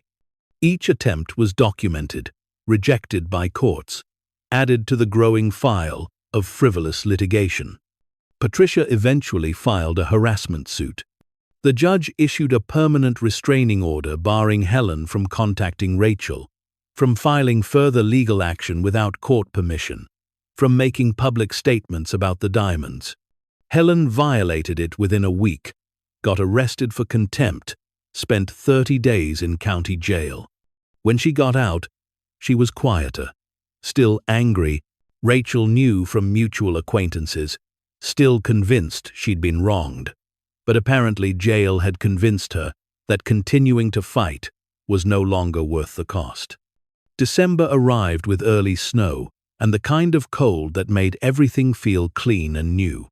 Rachel stood in the workshop behind her father's house, the building she'd decided to keep rather than sell with the property. The safe still sat against the far wall, empty now, its door hanging open, the massive steel interior visible. She ran her hand over the surface, feeling the texture of old paint and pitted metal. This thing had changed her life, not because of what it contained, though the diamonds had certainly mattered, but because of what it represented. Trust. Her father's trust in her. Harold Simmons's trust in her father. A chain of guardianship that had spanned decades and survived death itself. She thought about Thomas working in this workshop, repairing the mechanism, solving the puzzle Harold had left behind, preparing everything for the moment when Rachel would need it. He'd known. Somehow, even before the cancer diagnosis, he'd known he wouldn't be around forever, and he'd prepared his greatest gift in the form of a locked safe and a letter that would explain everything. Her phone buzzed. A text from Sarah Mitchell. Milestone. Bennett Foundation has now eliminated over $500 million in medical debt. You've changed 50,000 families' lives, Rachel. That's incredible. $500 million. The number was massive, incomprehensible, but Rachel understood it now in a way she couldn't have 8 months ago. It wasn't abstract anymore. It was 50,000 families who could breathe easier. 50,000 people who didn't have to choose between food and medical bills, who could save for their children's futures, who could survive unexpected emergencies without catastrophic consequences. That's what the diamonds had been for all along, she realized. Not to be hoarded or hidden, or kept safe in a vault, but to be transformed into help for people who needed it. Harold Simmons had spent his life accumulating wealth in portable form because he understood how quickly everything could be lost. Thomas had kept that wealth safe for 30 years because he understood the value of trust. And Rachel had transformed it into something that would outlast all of them. A foundation that would continue helping people long after she was gone, fed by investments, and managed by people who understood that money was only meaningful if it reduced suffering. The classroom at Harrison Elementary looked exactly as Rachel remembered it. Same alphabet chart above the whiteboard. Same reading corner with cushions shaped like animals. Same small chairs at tables designed for 7-year-olds. But standing in the doorway 9 months after she'd left, Rachel felt like a different person entering a familiar dream. Karen Matthews stood beside her, arms crossed, expression carefully neutral, the positions still open if you want it. I've had substitutes, but none of them connected with the kids the way you did. I don't need the salary anymore. I know. But Rachel, you're a teacher. That doesn't change just because you have money now. Rachel walked into the room, ran her hand over the desk, where she'd spent countless hours grading papers, planning lessons, worrying about students who came to school hungry or scared or carrying burdens no child should have to carry. The job had been hard, exhausting, underpaid. It had also been the most meaningful work she'd ever done. What if I came back part-time? Rachel heard herself saying, 3 days a week, morning sessions only. I could focus on reading intervention, work with the kids who are struggling. Karen's expression shifted to something that looked like relief.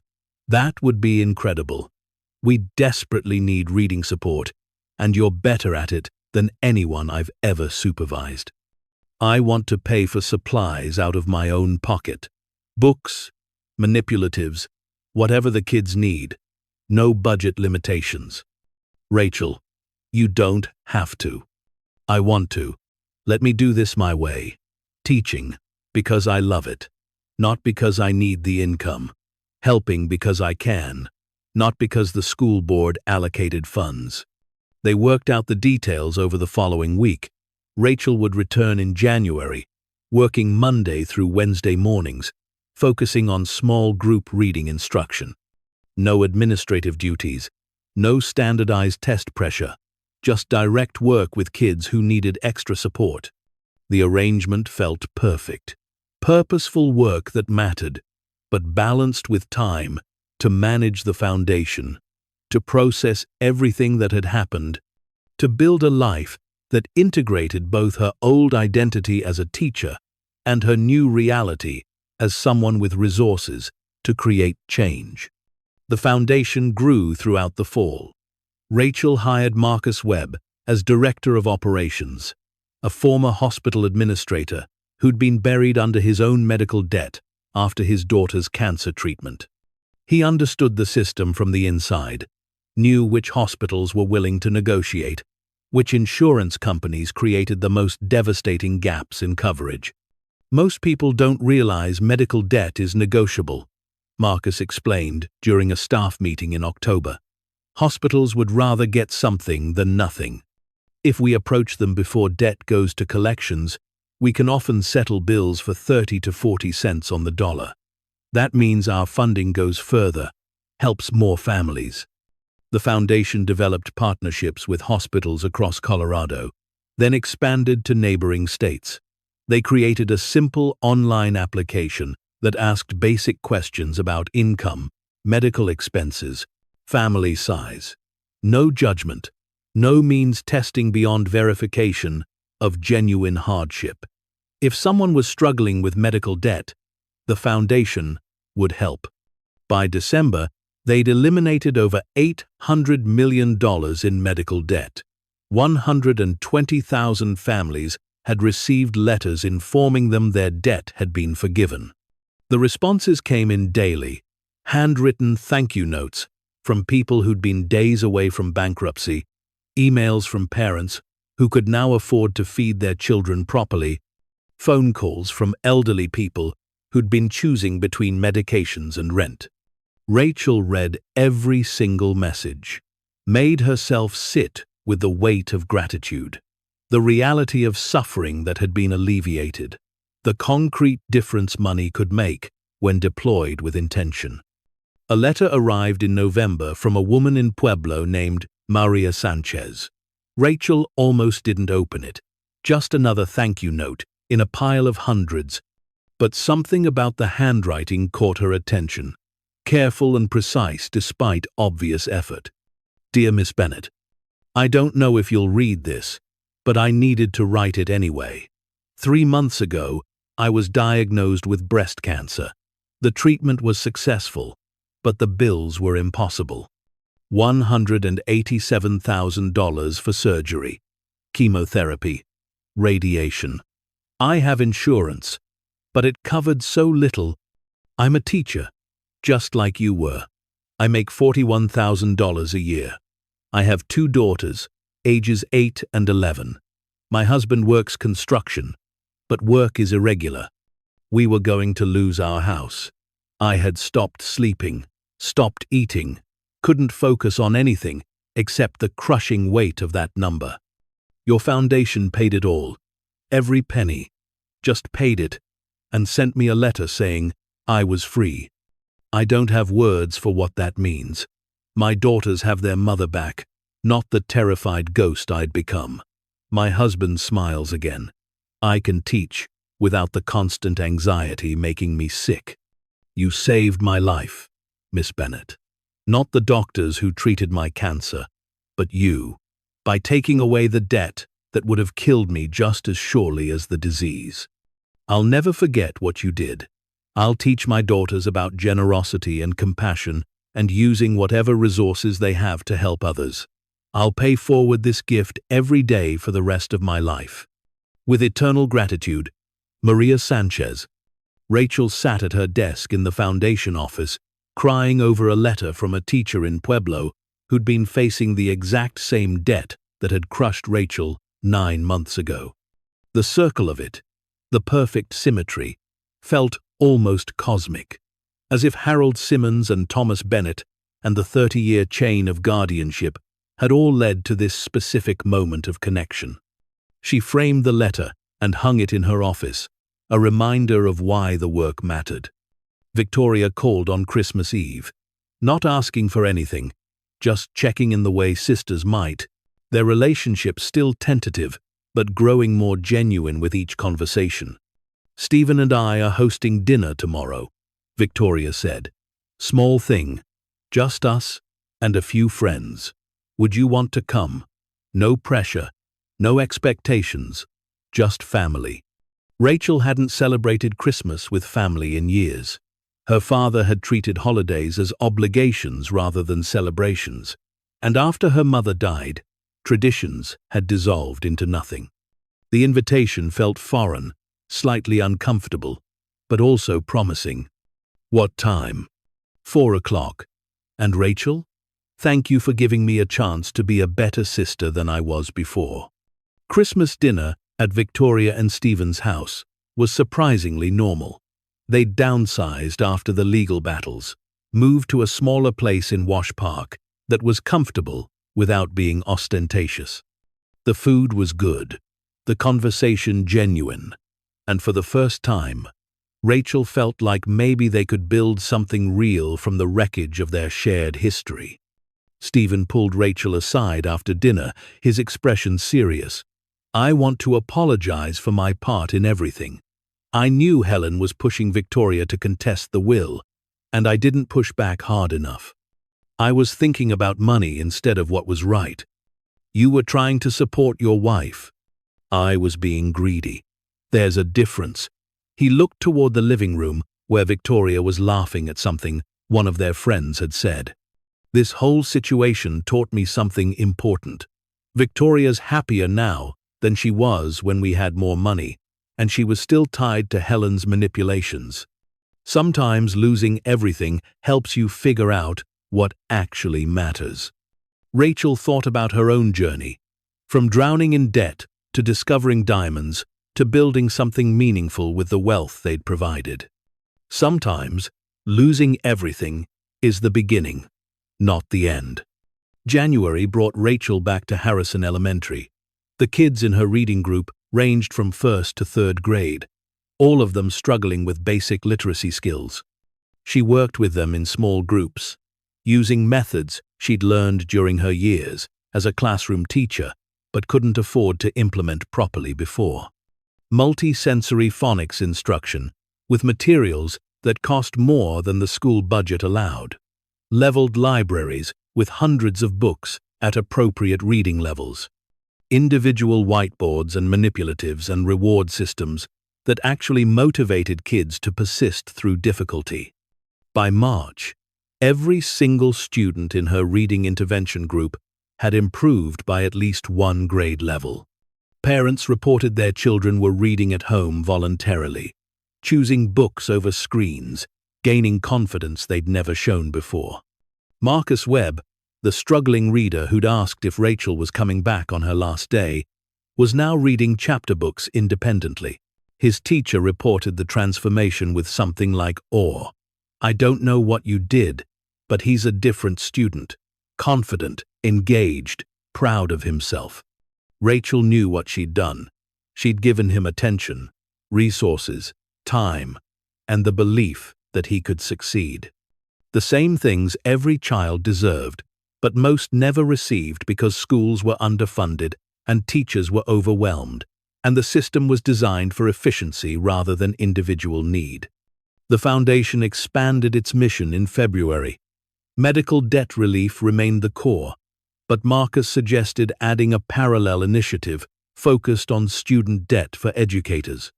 Teachers carry an average of $50,000 in student loans, he explained during a board meeting. They spend their own money on classroom supplies. They work second jobs to make ends meet. And then we're surprised when good people leave the profession because they can't afford to stay. The Bennett Education Initiative launched in March. The foundation would pay off student loans for teachers working in high-poverty schools, provide grants for classroom supplies, create fellowship programs for educators pursuing advanced degrees. The goal was to make teaching sustainable as a career choice, to remove financial barriers that pushed talented people away from the profession. Rachel funded the initiative with $20 million from her remaining diamond sales. By May, they'd relieved student debt for over 400 teachers across Colorado and begun expanding to other states. Helen resurfaced in April, not with legal action this time, but with a letter delivered through her attorney. The restraining order prevented direct contact, but Richard Thornburg could still pass along messages as long as they weren't harassing. The letter was short, handwritten, completely different in tone from everything Helen had communicated before. "Rachel, I'm writing this from a place of clarity I didn't have before.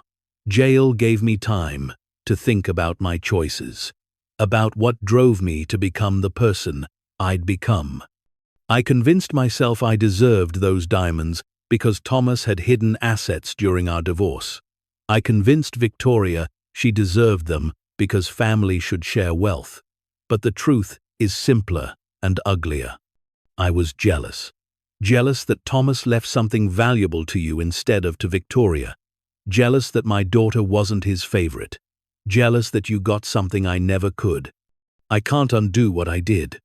I can't make right the years I spent manipulating Victoria, poisoning her relationship with Thomas, teaching her to see the world through the lens of what she was owed rather than what she could give. I don't expect forgiveness.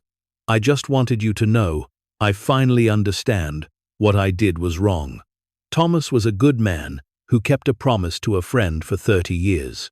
You're a good woman who's using the gift he left you to help thousands of people. And I was a bitter, small person who couldn't stand seeing someone else receive grace I thought should be mine. I'm not asking for anything, just wanted you to know I see clearly now, even if it's too late to matter. Helen Sterling. Rachel read the letter 3 times, showed it to Patricia, who remained skeptical. It could be genuine remorse. It could also be another manipulation, trying to soften you up for future contact. Which do you think it is? Patricia considered. Does it matter? She can't hurt you anymore. The restraining order stands regardless of her emotional state. Whether she's genuinely sorry or performing sorry, the outcome for you is the same. Rachel folded the letter carefully and filed it away. Patricia was right. Helen's internal journey wasn't her responsibility. But knowing Helen might finally understand what she'd done brought a small measure of closure Rachel hadn't expected to feel. The major auction for the remaining exceptional diamonds happened in May at Sotheby's, London.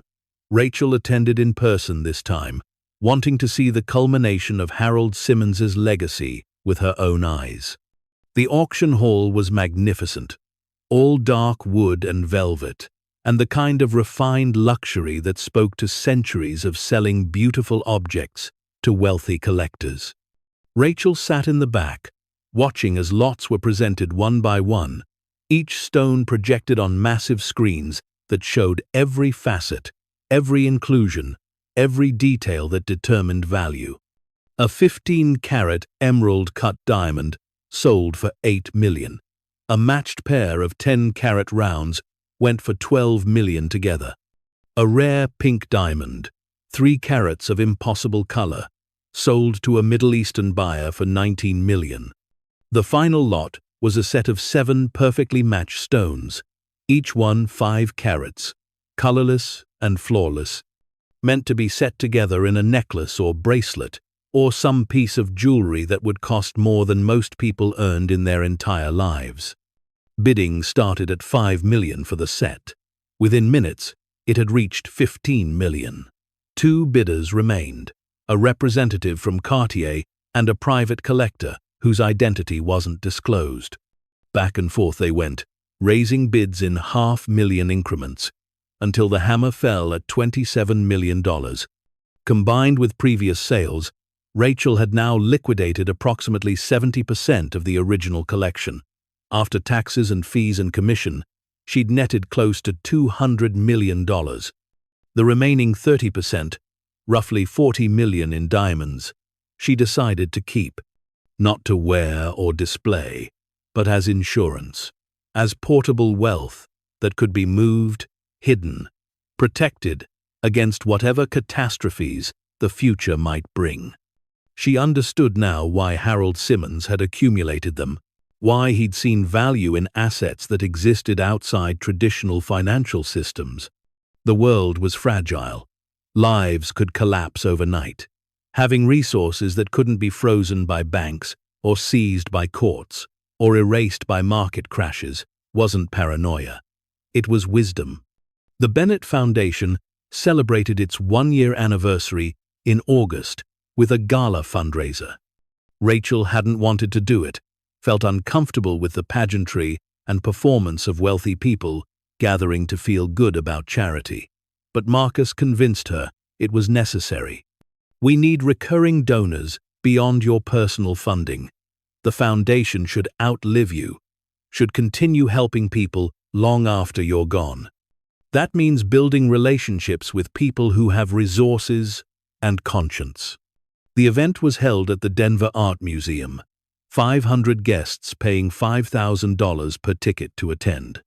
Corporate sponsors covered the actual costs, meaning every dollar raised went directly to program funding.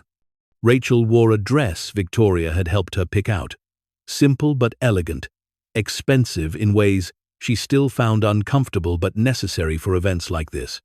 She stood at the podium before dinner to address the crowd, her hands shaking slightly as she gripped the edges. Public speaking had never been her strength. A year ago, I was a teacher drowning in my father's medical debt, $187,000 that felt impossible to pay. I couldn't sleep, couldn't eat, couldn't see any path forward except surrender. The room had gone quiet. Wealthy donors in designer clothes, listening to a story that had nothing to do with their own experiences, but somehow resonated anyway. My father left me something valuable, something that transformed my life completely. But the real transformation wasn't the money. It was understanding that suffering from medical debt isn't exceptional. It's epidemic. Millions of Americans face exactly what I faced. They lie awake, calculating impossible math, choosing between medications and food, watching their credit scores collapse while collection agencies harass them for bills they can't pay. She clicked to the next slide, showing statistics Marcus had compiled. 66% of bankruptcies involved medical debt. 500,000 families lost homes annually due to medical bills. Medical debt in America totaled over $200 billion. The Bennett Foundation has eliminated $1 billion in medical debt this year.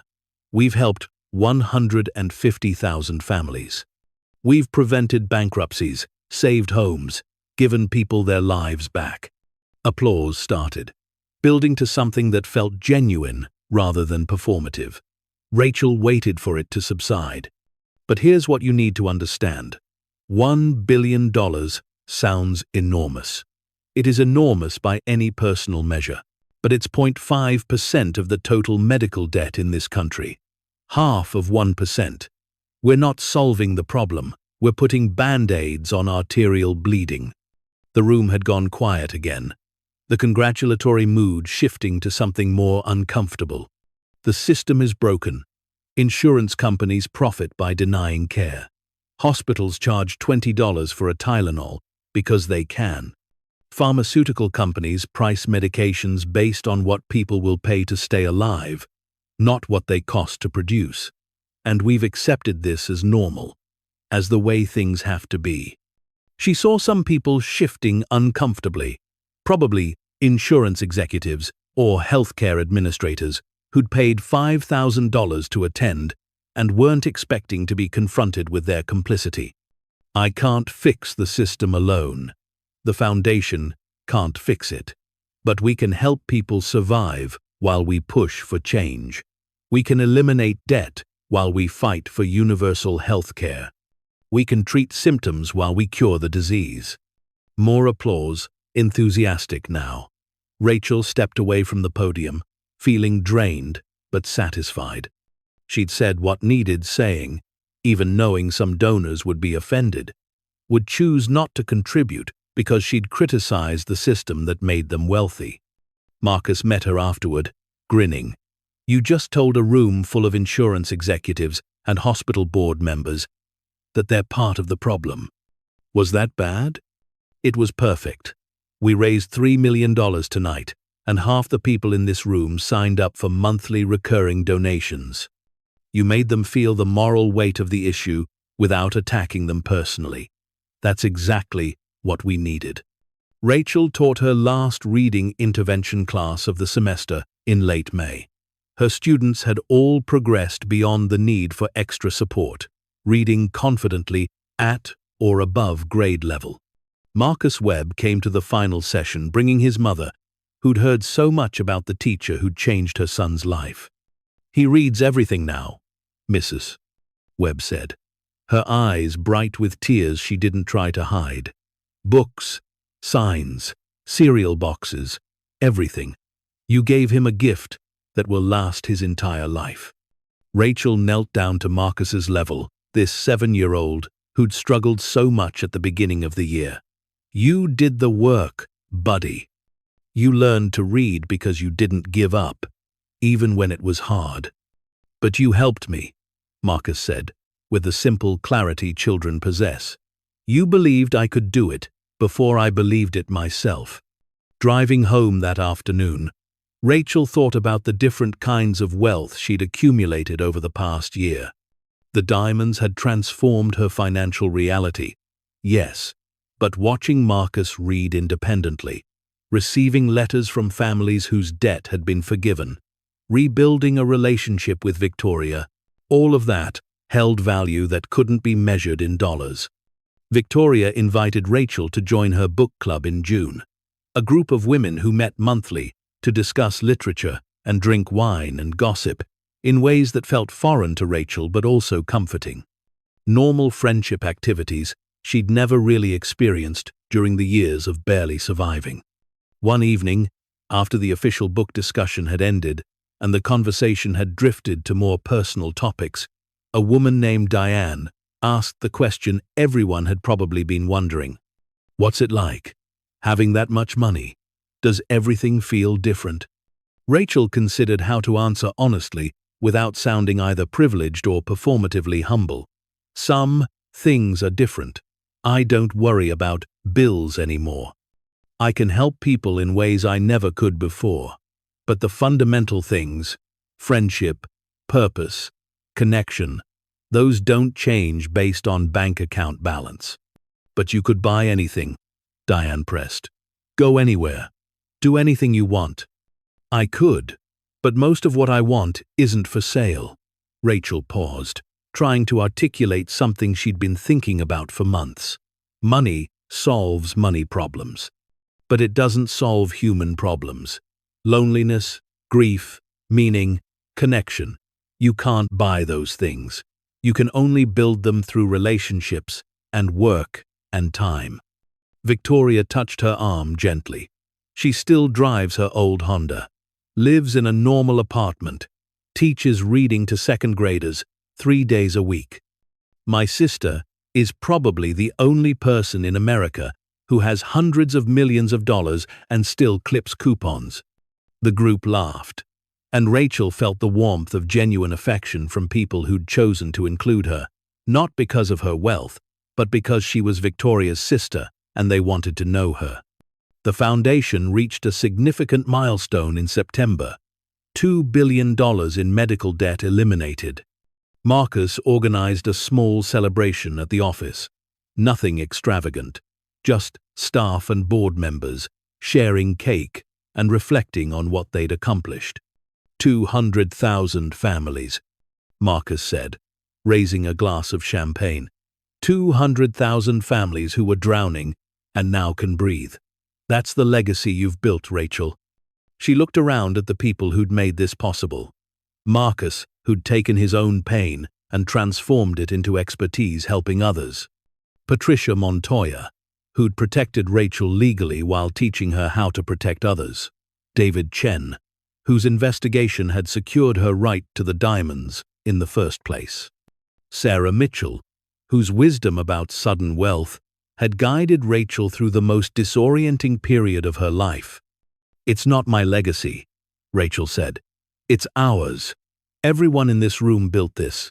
I just had resources to deploy. You all had the knowledge, experience, and commitment to deploy them effectively. They toasted to collective achievement, to the 200,000 families they'd helped, to the millions more they'd help in years to come. Rachel visited her father's grave on the anniversary of his death.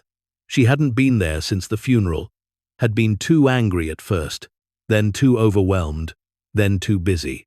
But now, 13 months after Thomas Bennett's death, she finally felt ready to face the reality of his absence. The cemetery was quiet, autumn leaves rustling in wind that carried the first hint of winter. She sat on the grass beside his headstone, a simple marker that read, Thomas Bennett, 1956 to 2024. Beloved father.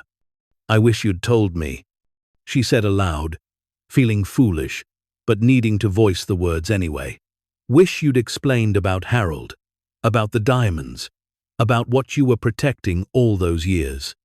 The stone offered no answers, but Rachel hadn't expected any. I understand now why you didn't. Keeping it secret kept it safe. If I'd known, Victoria and Helen would have found out eventually. The whole thing would have gotten complicated before I was ready to handle it. She thought about the workshop notes, the careful repairs to the safe's mechanism, the will filed just weeks before his diagnosis. Thomas had known his time was limited, had prepared everything he could, had trusted Rachel to figure out the rest. The foundation's helping people, Dad, just like you would have wanted. We've eliminated debt for 200,000 families. That teacher in Pueblo, Maria Sanchez, she had the same bills you had, $187,000. We paid it off, gave her life back. A crow called from a nearby tree, harsh and sudden in the quiet. I'm teaching again. Part-time. Just reading intervention. Working with kids who are struggling. It makes me feel useful in ways money alone never could. She stood, brushed grass from her jeans, touched the cool stone that marked where her father's body rested. Thank you for trusting me with this, for keeping Harold's promise even when it must have been tempting to use those diamonds yourself, for teaching me, even without meaning to, that some responsibilities matter more than personal comfort. Driving away from the cemetery, Rachel felt something shift inside her chest. Not closure exactly, but acceptance. Thomas Bennett had been an imperfect father, emotionally distant and professionally frustrated, and ultimately ground down by illness. But he'd protected what mattered when it counted. He'd kept faith with a dead man's trust. He'd left his daughter a gift that transformed not just her life, but thousands of others. That was legacy enough. The foundation expanded internationally in October, a partnership with medical debt relief organizations in Mexico, Canada, and the UK created a model for addressing medical bankruptcy across different healthcare systems. The work was more complex than in the U.S., required understanding different regulations and cultural contexts, but the fundamental need remained the same. People everywhere suffered under medical debt. People everywhere deserved relief. Rachel hired additional staff to manage the international programs, brought in experts who understood global health finance, created systems that could scale across borders and languages. The foundation's annual budget grew to $60 million, all of it funded by Rachel's diamond sales and the investment returns her wealth managers generated. She could sustain this level of giving indefinitely, she realized. The remaining investments, properly managed, would generate more income than the foundation spent annually. She'd created a perpetual engine of assistance that would outlive her, would continue helping people long after everyone involved in its founding was dead. That felt right, appropriate, a fitting use for wealth that had been accumulated over decades by Harold Simmons, protected for 30 years by Thomas Bennett, and transformed into systemic relief by Rachel herself. Karen Matthews called in November with a proposal that surprised Rachel completely. The school board wants to create a district-wide reading intervention program modeled on what you've done at Harrison. Same methods, same resources, same focus on individual student needs. They're asking if you'd be willing to train other teachers, maybe serve as a consultant. I'm not certified as a consultant. Rachel, you've moved 23 struggling readers to grade level or above in one semester. That's a 96% success rate. Other schools want to know how you did it.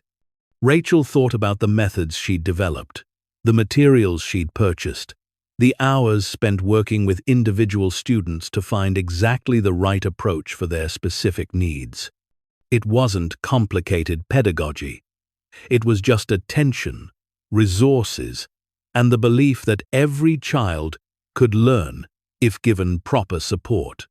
I'll do it on one condition. The district has to commit to funding proper materials for every school. I'm not training teachers to use methods they can't afford to implement. How much funding are we talking? $100,000 per school to start. More for larger schools. Karen was quiet.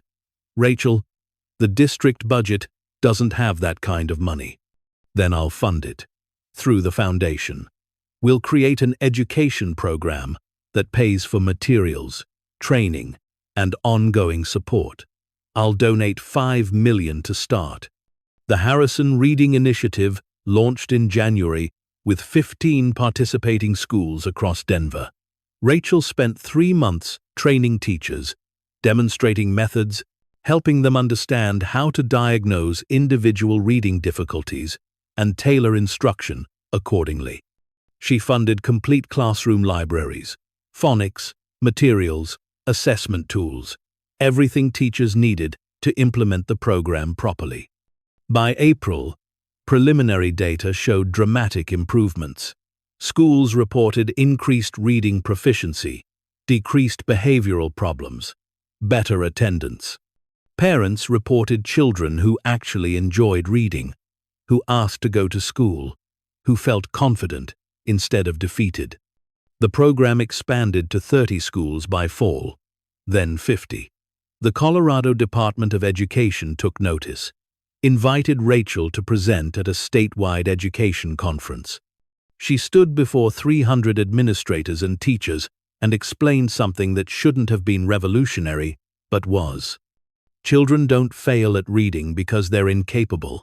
They fail because we don't give them what they need to succeed. The right materials, the right instruction, enough time, and most importantly, the belief that they can learn. She clicked through slides showing before and after data. Students who'd been years behind grade level now reading independently. Kids who'd hated school now volunteering to read aloud. Families reporting reduced stress because homework wasn't a nightly battle. The solution isn't complicated. It's just expensive. We've chosen to underfund education because we've decided other things matter more. But if we decided children mattered most, if we provided schools with resources instead of mandates, we could transform outcomes for millions of students. The applause was thunderous. Superintendents asked how their districts could participate. Teachers asked for training. A woman from the legislature approached afterward, asking if Rachel would be willing to testify before the Education Committee about funding priorities. Rachel agreed to all of it. The diamonds had given her wealth, yes, but more importantly, they'd given her platform. People listened when she spoke now because success made them curious. She could use that attention to push for systemic change, to advocate for children who had no voice in budget decisions that determined their futures. Victoria called in December with news that caught Rachel completely off guard. "Stephen and I are adopting." "That's wonderful. I didn't know you were trying." "We weren't originally, but we've been working with a pregnancy crisis center, providing funding for women who choose to continue pregnancies but don't have resources." One of the mothers, her baby's due in February, and she wants us to adopt. We've been going through the process, doing home studies, preparing. Rachel heard something in her sister's voice she'd never heard before. Genuine joy, uncomplicated by calculation or comparison. "You're going to be a great mother."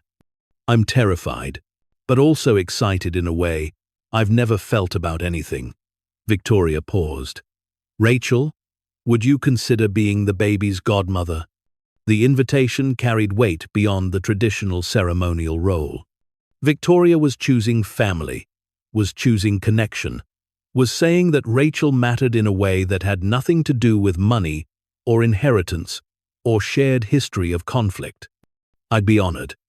They talked for an hour, Victoria asking questions about childhood development and whether Rachel thought teaching experience would help with parenting. Rachel shared what she knew, which was more about 7-year-olds than infants, but they laughed together and planned and imagined a future where they were actually part of each other's lives in meaningful ways. After hanging up, Rachel sat in her apartment feeling the profound strangeness of the past 18 months.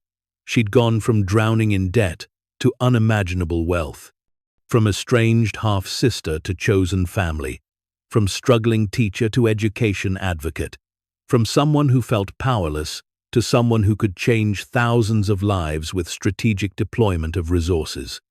The diamonds had catalyzed all of it, but the real transformation had been internal, learning to trust her own judgment, learning to use power responsibly, learning that wealth meant nothing if it didn't serve something larger than personal comfort.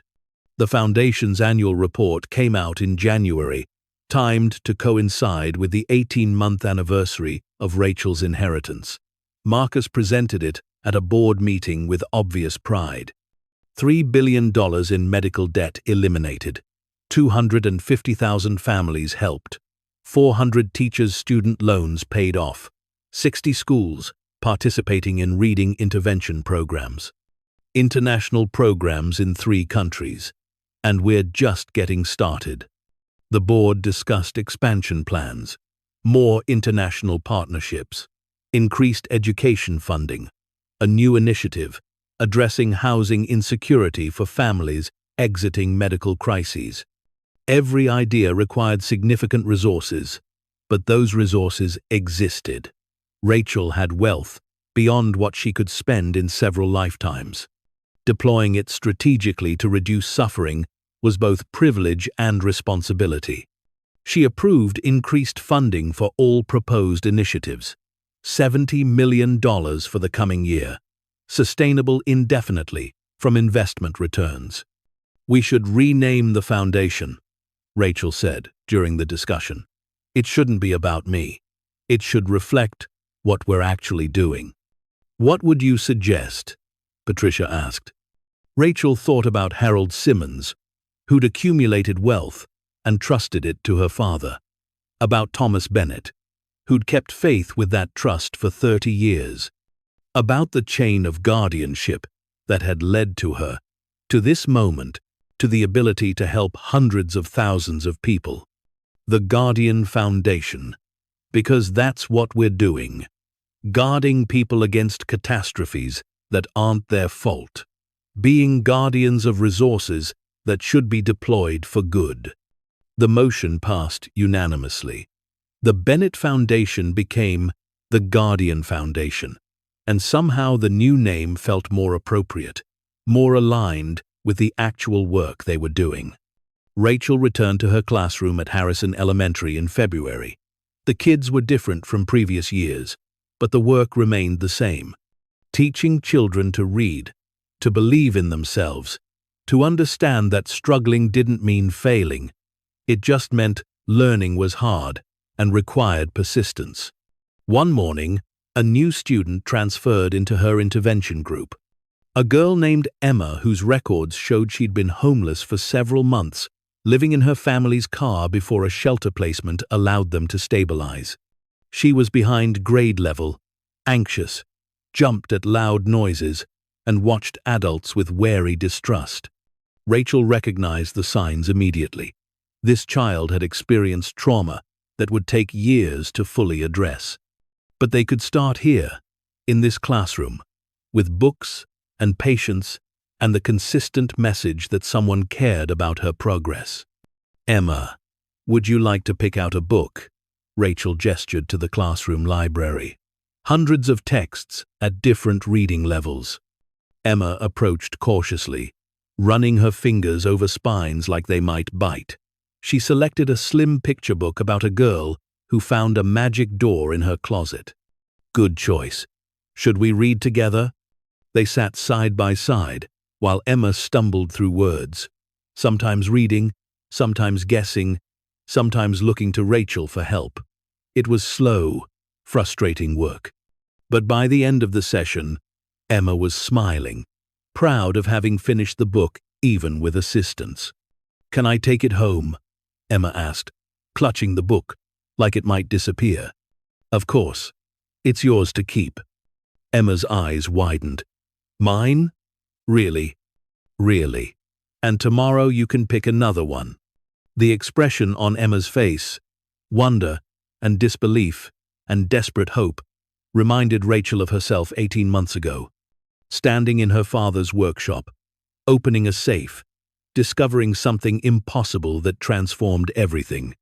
Books wouldn't change Emma's circumstances immediately, but they were a start, a foundation, a belief that better things were possible if you didn't give up. Rachel drove home that afternoon thinking about chains of causation. Harold Simmons, accumulating diamonds, led to Thomas Bennett. Protecting them led to Rachel. Discovering them led to the Guardian Foundation. Helping families led to Emma, having books to read and shelter to sleep in. One person's choice to trust created ripples that touched hundreds of thousands of lives. That was the real treasure, not the diamonds themselves, but what they enabled. Connection, care, the systematic reduction of preventable suffering. She stopped at the cemetery on her way home, stood beside her father's grave in the weak February sunshine. Met a kid today who reminded me of myself, lost, scared, trying to survive. I'm helping her learn to read. Gave her a book to keep. Small thing, but it matters to her. Everything we're doing with the foundation, the education programs, all of it matters. Just wanted you to know. Wanted to say thank you again for trusting me with this." The stone offered no response, but Rachel felt peace settle in her chest. She was exactly where she was supposed to be, doing exactly what she was meant to do. The diamonds had opened doors, but she'd chosen to walk through them with purpose. That was legacy. That was worth celebrating. The last major diamond sale happened in March at Christie's Geneva. The final, exceptional pieces from Harold Simmons's collection, including several stones Rachel had kept back during previous auctions.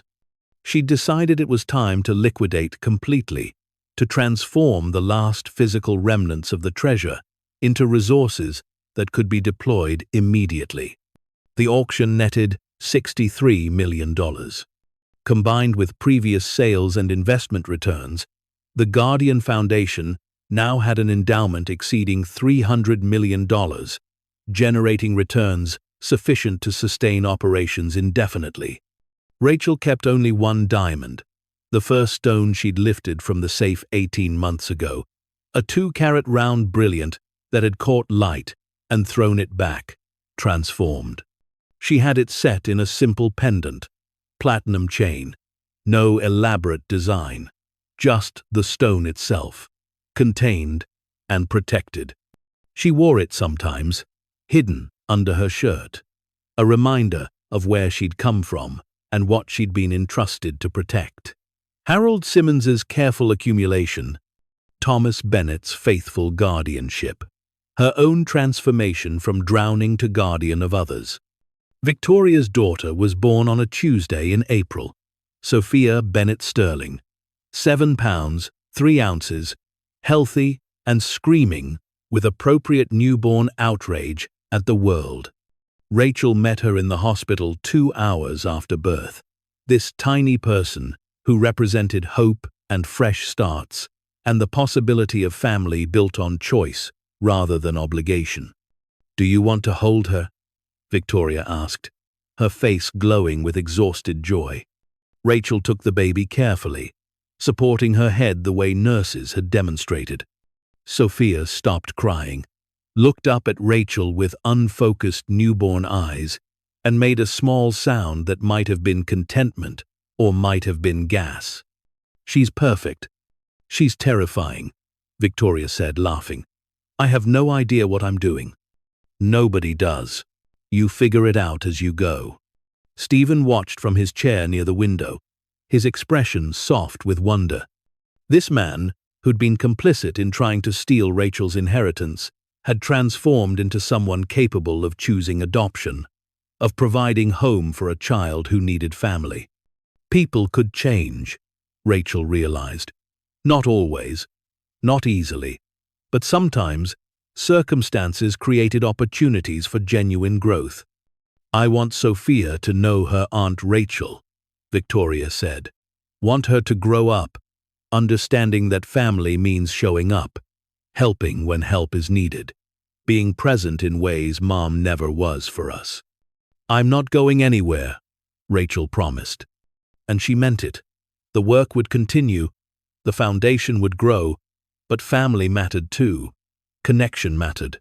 Being part of something larger than herself, whether that was helping strangers through medical debt relief or watching her niece grow up, all of it contributed to a life worth living.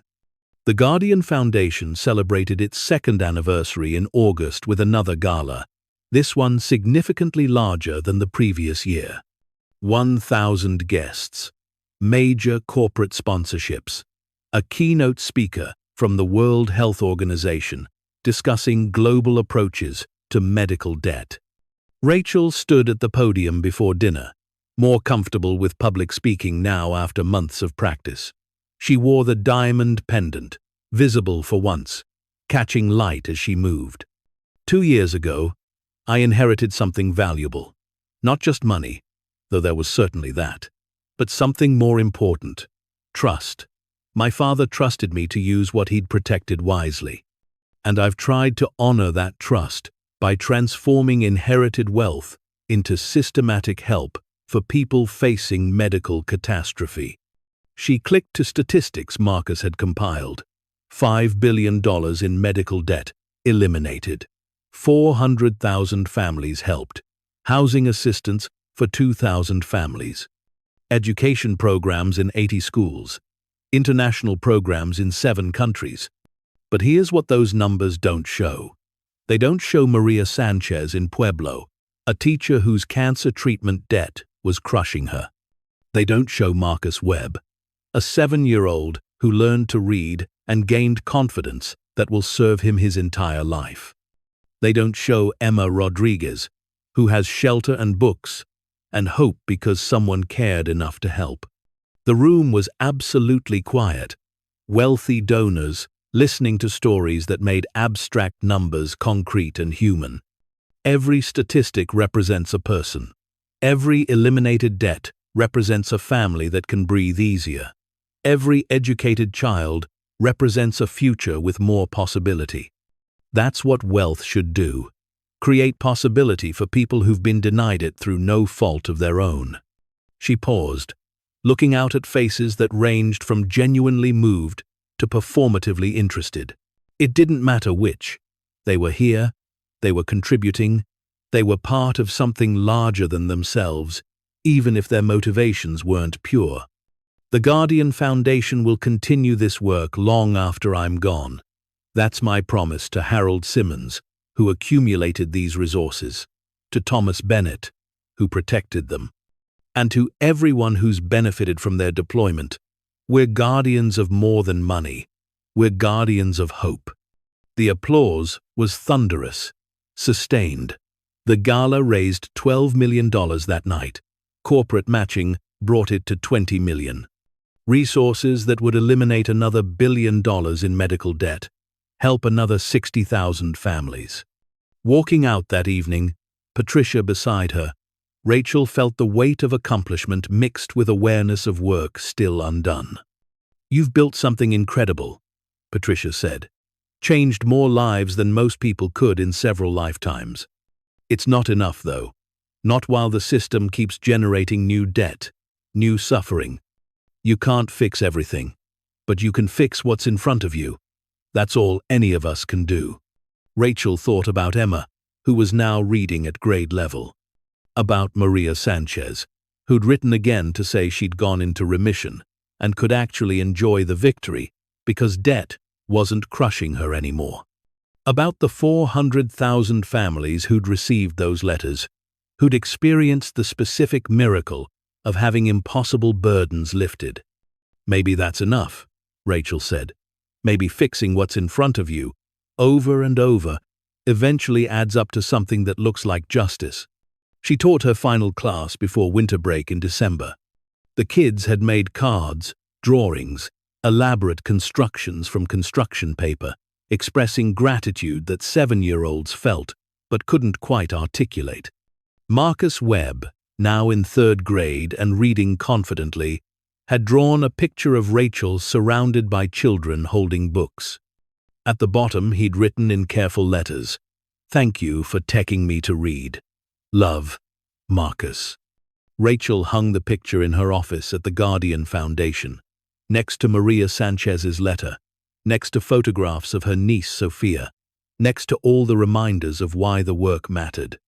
She stood looking at her wall of memories on a cold December evening, 2 years after discovering the diamonds, and felt something like contentment. Not happiness exactly, nothing that simple or pure, but satisfaction, purpose, the knowledge that she'd taken an impossible gift and transformed it into help for hundreds of thousands of people. The remaining diamonds, the ones she'd kept as insurance, sat in a secure vault downtown. Maybe she'd never need them. Maybe they'd sit untouched for decades, eventually passed to Sophia, or to whatever family structure emerged in years to come. Or maybe someday circumstances would require portable wealth that couldn't be frozen or seized, and they'd serve the same function they'd served for Harold Simmons. Either way, she understood now what her father had understood. That guardianship meant more than ownership. That protecting something valuable meant being willing to never use it yourself. That trust, properly maintained, could survive death itself and transform lives decades after the original guardian had gone. She turned off the lights in her office, locked the door, walked out into Denver's winter night. Snow was falling, light and clean, covering everything in fresh possibility. Tomorrow, she'd return to work, helping more families, teaching more children, building more programs. Her phone buzzed as she reached her car. A text from an unknown number. She almost deleted it without reading. So many strangers contacted her, now requesting help or offering unsolicited advice. But something made her open it. Miss Bennett, you don't know me, but your foundation paid off my mother's medical debt. She died 3 years ago. We've been paying her bills ever since, drowning under them. Today we got the letter saying everything was forgiven. My kids don't have to grow up poor because my mother got sick. I don't have words big enough to thank you. Just wanted you to know you saved my family. Rachel read the message twice, feeling tears she didn't try to hide. This was why it mattered. Not the statistics, or the tax benefits, or the good press. This, a stranger's family saved from generational debt, children who could have childhoods instead of poverty, a mother who could breathe because Rachel had deployed resources intentionally. She saved the message, added it to the folder on her phone where she kept these communications. Had nearly 3,000 now, each one a story of transformation, of burden lifted, of hope restored. The drive home took her past Harrison Elementary, dark now at 8 in the evening, but familiar in a way that went bone deep. She'd spent years there teaching children who society had largely written off as struggling, difficult, behind. Had watched them transform with proper attention and resources. Had learned that success wasn't about intelligence or natural talent. It was about being given what you needed when you needed it. That lesson applied to medical debt relief too, to education programs, to everything the Guardian Foundation did. People weren't failing because they were incapable. They were failing because systems were designed to protect wealth and power rather than support human flourishing. She couldn't change the systems alone, but she could help people survive them, could create models that proved better approaches were possible, could use wealth and platform to advocate for structural change while providing immediate relief to those who couldn't wait for policy reform. Her apartment was exactly as she'd left it that morning. Same furniture she'd bought when she was a struggling teacher. Same walls with their builder-grade beige paint. Same kitchen with its aging appliances. She could afford anything now. Mansions and luxury cars and whatever material comforts money could purchase. But this space felt right, proportionate, appropriate for someone whose wealth was meant to flow through her to others, rather than accumulate around her, like insulation from the world's suffering. She made tea and sat at the table where she'd spent so many evenings grading papers, worrying about bills, feeling like she was treading water in an ocean designed to drown people like her. That woman felt like someone from another life, someone she barely recognized now. But the transformation wasn't just external circumstances.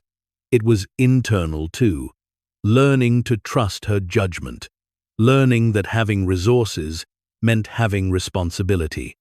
Learning that wealth meant nothing if it didn't serve something larger than personal comfort or security. The diamond pendant lay against her chest, solid and real.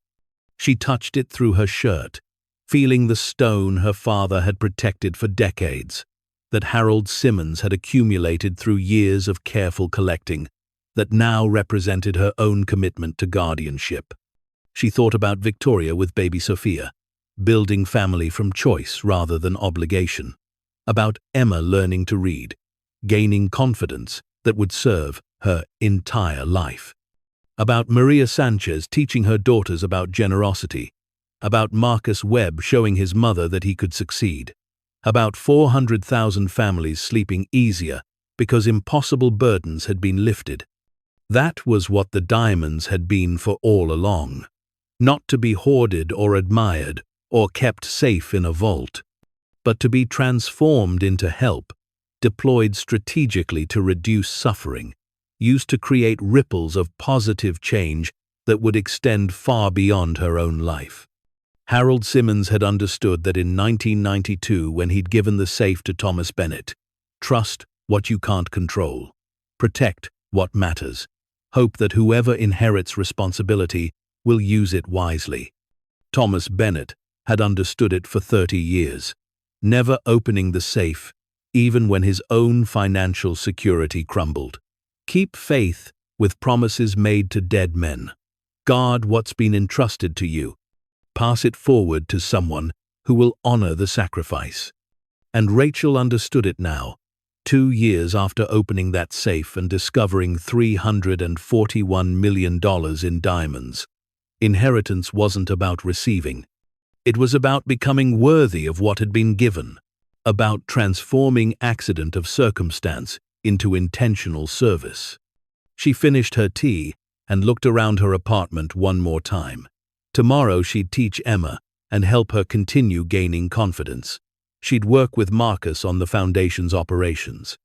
She'd review proposals for new programs. She'd respond to messages from strangers whose lives had been changed by debt relief. She'd keep doing the work, day after day, year after year, until her own turn at guardianship ended and responsibility passed to whoever came next. Maybe Sophia. Maybe someone else entirely. Whoever it was would inherit not just wealth, but understanding of what that wealth required. Humility, service, commitment to reducing suffering rather than accumulating comfort. That was the real treasure. Not the diamonds themselves, but what they enabled. Not the money, but the lives it touched. Not the inheritance, but the chain of guardianship that stretched backward to Harold Simmons and forward to generations yet unborn. Outside, snow continued falling, covering Denver in white that would melt by morning. Inside, Rachel Bennett sat at her kitchen table, feeling something like peace. Not happiness, nothing that simple or pure, but satisfaction, purpose, the deep knowledge that she was exactly where she was supposed to be, doing exactly what she was meant to do. The safe her father had left her hadn't been broken after all. It had been waiting, protecting its contents, until the right person opened it with the right combination at the right time. And that person had been her, chosen by circumstance and trust, and the simple fact that Thomas Bennett had believed his daughter would understand what mattered. He'd been right. She understood now. Wealth was responsibility. Inheritance was trust. Diamonds were just compressed carbon until they were transformed into hope. And hope, properly deployed, could change the world. Thank you so much for watching until the end. If you loved this story, check out the other videos on your screen now. I think you'll really enjoy them. And don't forget to subscribe if you haven't already. See you in the next story.